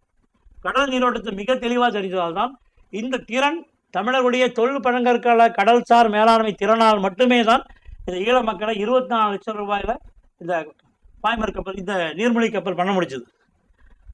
இந்த மக்களை நம்ம இன்றைக்கி வந்து ஒரு கூலி தமிழரை தான் பார்க்குறோம். எங்களை போன்றவர்கள் முயற்சி இந்த மக்களை கூலி வாழ்க்கையிலேருந்து தொழில் முனைவராக உருவாக்கினா மனநிறை கொடுக்கும். இந்த நீராவி கப்பல் வந்து தான் தமிழருடைய கப்பல் பாய்மர கப்பலை கள்ளத்தோணியாக மாற்றுச்சு. இவங்களுடைய இந்த திறன் உலக நாடு முழுக்க பரவி இருக்கு. இந்த திறன் மறுபடியும் கொண்டு வர முடியும். இன்றைக்கி உலக நாட்டில் கடல்சார் மேலாண்மையை நல்லா செய்யக்கூடியவங்களாம் இன்றைக்கும் தமிழர்கள் பல நாட்டில் கடல்சார் மேலாண்மையில் இன்றைக்கும் இருக்கிறாங்க. இந்த உலகம் முழுக்க இந்த 360 டிகிரியில் கடலுக்குள்ளே போகக்கூடிய கப்பல் பார்க்குறப்ப இதோட பின்னணி இந்த கடலை வேலையாக கொண்ட இந்த பகுதியில் தான் உருவாக முடிய ஒரு நம்பிக்கை நமக்கு தருது. இன்றைக்கும் தமிழ்நாட்டில் 35 பாய்மர கப்பல் இருக்குது. இன்ஜின் பொறுத்தனா கூட அந்த இவ்வளோ ஒரு பல ஆயிரம் வருட தொழில்நுட்பத்தை 350 பேர் மட்டும்தான் வச்சுருக்காங்க. இந்த 350 பேருக்கு மட்டும்தான் ஒரு பாய்மர கப்பலை எப்படி ஓட்டணும்னு தெரியும். இதை வந்து குறைஞ்சபட்சம் ஒரு 3500 பேராக உருவாக்குறது தான் நம்ம இந்த ஒரு உலகம் முழுக்க போன நாவாய் மக்களுக்கு செய்யக்கூடிய கடமையாக இருக்கும். இன்றைக்கும் பார்க்குறப்ப உலக நாட்டில் இந்த ஆமைகள் இனப்பெருக்க செய்யக்கூடிய இடமும் உலக நாட்டில் இருக்க இந்த துறைமுகங்களும் ஒன்றா தான் இருக்குது. இந்த இடத்த நம்ம முழுக்க மூவேந்துரம் முன்னீரை ஏணி போல் பயன்படுத்தி வாணிகம் செய்து முன்னேறினர். இலக்கியத்தில் பதிவு இருக்குது. முன்னீர் ஏணி விரல் கெழு மூவர் புறநானூறு சொல்லுது. இதெல்லாம் நம்ம மறுபடியும் புரிஞ்சுக்கிட்டோம்னா ஒரு வலிமையான சமூகம். ஔவையார் ஒரு பெண், ஒரு குடும்ப பெண், ஊர் சுற்றுறாங்க. அவங்க வந்து ஒரு கணவனுக்கும் மனைவிக்கும் உள்ள சண்டையை கடல் மேலாண்மை சொல்லி தீர்க்கிறாங்க. ஆழ அமுக்கி முகக்கினும் ஆழ்கடல் நீரனாளி. பாருங்கள் எவ்வளோ விஷயம் தமிழ்நாட்டில் இருக்குது. இந்த கடலை வெளியாகக்கூடிய நிலத்தில் கடல்சார் மேலாண்மை, நம்முடைய கப்பல் ஓட்டும் திறன், அந்த கப்பல் மூலமாக வணிகம் செஞ்ச திறன், நம்முடைய பண்பாடு மொழியை பயன்படுத்தின உலகம் முழுக்க இருக்குது. இந்த ஆய்வை நான் பெருமைக்காக பயன்படுத்தலை, நம்ம கடலோர மக்களுக்கு, அடுத்த தலைமுறை மக்களுக்கு இந்த ஆய்வை கொண்டு போகிறேன். நன்றி, வணக்கம். சார், இந்த உலாவியர்கள் தமிழ்நாட்டில் எந்தெந்த இடத்துல இருக்காங்கங்க? உடவையார் வந்து கன்னியாகுமரி சின்னமுண்டு பகுதியில் இருக்காங்க, குலசேகரப்பட்டினத்தில் இருக்காங்க, பரங்கிப்பட்டியில் இருக்காங்க. அது நிறைய பேர், ஏன்னா உங்களுக்கு தெரியும், பல மதங்கள் வந்து கடல் வழியாக தான் வந்தது. இந்த மக்கள் வந்து தமிழர்களாக இருந்தால் கூட பிற மதங்களை தழுவினா இருக்கிறாங்க. சில இடத்துல முஸ்லீமாக இருக்காங்க, சில இடத்துல போர்ச்சுகீஸ் அடிப்படையாக கொண்ட மெரானாஸாக இருக்கிறாங்க, கிறிஸ்டியன்ஸாக இருக்கிறாங்க. பல இடங்கள், ஈவன் நம்ம சென்னையில் இருக்க எண்ணூர் பகுதியில் கூட இந்த உலாவியார் இருக்காங்க. மிக அழகா மிகப்பெரிய கப்பலை கட்டி கொடுக்குற தன்மையோட திறன் வாய்ந்தவங்களாம் இன்றைக்கி இருக்காங்க. அவங்கள வந்து எவ்வளோ நாளாக நம்ம தச்சர் ஆச்சாரின்னு சொன்னோம், இப்போ வந்து விஸ்வகர்மான்னு சொல்லி ஒரு நாட்டு அளவில் மாற்றிக்கிட்டு இருக்கோம். ஏன்னா இடையர் கோணார் எல்லாருமே இன்றைக்கி யாதவராக மாறிட்டாங்க. அந்த மாதிரி சமூகங்களை வந்து நாட்டு அடிப்படையில் உருவாக்கிட்டு இருக்கோம். இந்த கலங்கள் மொத்தம் எத்தனை வகை இருந்துச்சுன்னு சொல்லுங்க? 130 வகைகள் இருந்திருக்குங்க. அது அதை எப்படின்னா, களம் எப்படி செய்வாங்கன்னா, அந்த களம் வந்து செஞ்சு முடித்து அந்த ஆறு வழியாக கடலில் போகிற தன்மைக்கு ஏற்ற மாதிரி களத்தை பிரித்து வச்சுருந்தாங்க. அம்பி, பன்றி, அந்த மாதிரி குடும்பிகா, அந்த மாதிரி கப்பலை பிரித்து வச்சுருந்தாங்க. அது ஒரு பல வகையான கப்பலாக பண்ணுறாங்க. ஒவ்வொரு சப்போஸ் கன்னியாகுமரினா பாறை அதிகமாக இருக்கும், அதுக்கேற்ற மாதிரி கப்பல் பண்ணுவாங்க. நம்ம பூம்புகார்னா அதோடைய தன்மை வேறு மாதிரி இருக்கும், களிமண் இருக்கும், அதுக்கேற்ற மாதிரி கப்பல் பண்ணுவாங்க. அந்த நிலங்க அடிப்படையில், அது ஒரு கடலுக்கு போகக்கூடிய தன்மை அடிப்படையில் கப்பல் பண்ணாங்க. அந்த புறநானூறு 30வது பாடல் வந்து அது புகாரை குறிக்குதா, மயிலாப்பூரை குறிக்குதா? எல்லா இடத்தையும் குறிக்குது. அது பூம்புகார் மட்டும் கிடையாது, தமிழ்நாட்டில் 17 ஆற்றுப்படுகைகள் கடலை கலக்கிற எல்லா இடத்துலையுமே அது குறிக்குது. ஏன்னா என்ன பண்ணுவாங்க, 6 கடல், இன்னைக்கு சென்னையில் கியூபல் ஐலாண்டு ஒன்று இருக்குது. 6 கடலில் சேரக்கூடிய இடத்துல ஒரு தீவை உருவாக்கி ஒரு பக்கமாக கடல் அலையை உள்ளே கொண்டு வந்து மறுபக்கமாக வெளியேற்றுவாங்க. இது மயிலாப்பூர் பார்த்தீங்கன்னா, அதனால தான் அந்த பிரதிபா காவேரி கப்பல் வந்து கடலை அடிச்சுக்கிட்டு வந்து இங்கே வந்து சேர்ந்தது. அந்த புறநானூறு 30வது பாடல் வந்து பூம்புகாரை குறிக்குதா? அந்த புகார்ன்றது 6 கடலில் புகக்கூடிய இடம்.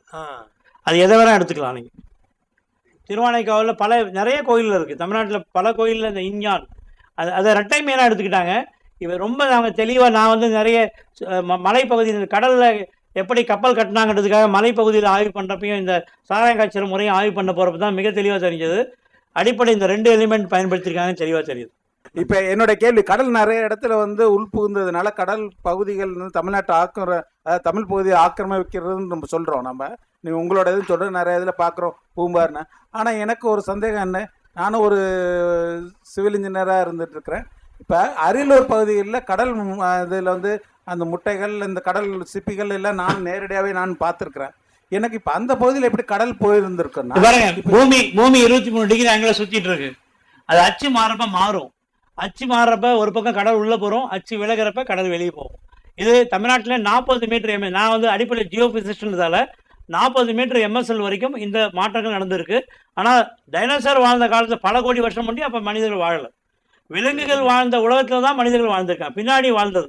இவங்க வாழ்க்கை இன்றைக்கி 40 லட்சம் வருஷம் சொன்னால் கூட அனண்டமிக்கலி மாடர்ன் ஹியூமன் 2 லட்சம் வருஷம் தான் சொல்கிறாங்க. இந்த நவீன நாகரிகம் 70,000 வருஷம் தான் சொல்கிறாங்க. அதனால் விலங்குகள் வாழ்ந்த பகுதியில் மனிதர்கள் குடியேறி விலங்குகளை கொண்டுட்டாங்க. நீங்கள் ஏற்கனவே குறிப்பிட்ட மாதிரி அந்த கல் வந்து மோதனால தான் அந்த அச்சு மாறி இருக்குன்னு சொன்னீங்க, 8 டிகிரி மாறி இருக்குன்னு. இல்லை, பல தடவை வந்திருக்கு. அச்சு 25,000 வருஷம் தானாகவும் மாறும்.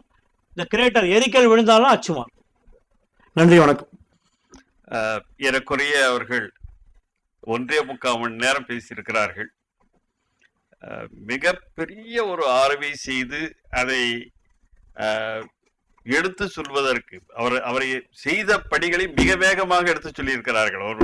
ஒவ்வொரு தலைப்புமே தனித்தனியாக ஒரு மணி நேரம் பேசக்கூடிய தலைப்புகள் மிக விரிவாக செய்திருக்கிறார்கள். இது உலகம் முழுதும் இருக்கிற தமிழர்களுக்கு இணைய மொழியாக, எங்களுடைய தளத்தின் வழியாக செல்ல இருக்கிறது. அங்கே இருக்கிறவர்கள் கேட்கிற கேள்விகள் அல்லது இவரை ஒரு உதாரணமாக எடுத்துக்கொண்டு இந்த ஆய்வை மேற்கொண்டு செய்வதற்கு, பொதுவாக நாம் தமிழர்கள் நம்முடைய பெருமைகளை ஒரு அறிவியல் பூர்வமாக சொல்லாமல் நமக்கு இவ்வளவு பெருமை இருக்கிறது என்று பொதுவாக அந்த குவாலிட்டேட்டிவ் தரப்பாட்டாக சொல்லிக் கொண்டிருக்கிறோம். அவரை வந்து ஒரு அறிவியல் பூர்வமாக ஆய்வு செய்து நமக்கு லெமோரியா கண்டம் இருக்கிறது சொன்னால் அங்கே இருக்கிற பழைய கட்டிடங்கள் என்ன இருக்கிறது, அங்கே இருந்த ஆறுகள், இங்கே பக்ருவெளி ஆறு எங்கே இருக்கிறது, எவ்வளவு ஆழத்தில் இருக்கிறது என்றெல்லாம் இன்றைக்கு கருவிகள் இருக்கின்றன. அவற்றை கொண்டு செய்வதற்கு கல்லூரிகளும் பல்கலைக்கழகங்களும் முன் வர வேண்டும். அவர் தனி மனிதராக செய்கிற இந்த பணிகளை எல்லாம் எடுத்துக்கொண்டு அதனை பின்தொடர்ந்து செய்வதற்கு பலரும் வர வேண்டும் என்று கூறி அவர்கள் இந்த உரையை நிகழ்த்தியதற்கு எங்களுடைய நன்றியை கூறிக்கொண்டு, இவ்வளவு பேர் இந்த கூட்டத்திற்கு வந்திருந்த வரைக்கும் உங்கள் அனைவருக்கும் எங்களுடைய நன்றியை தெரிவித்து விடைபெறுகிறோம். நன்றி, வணக்கம்.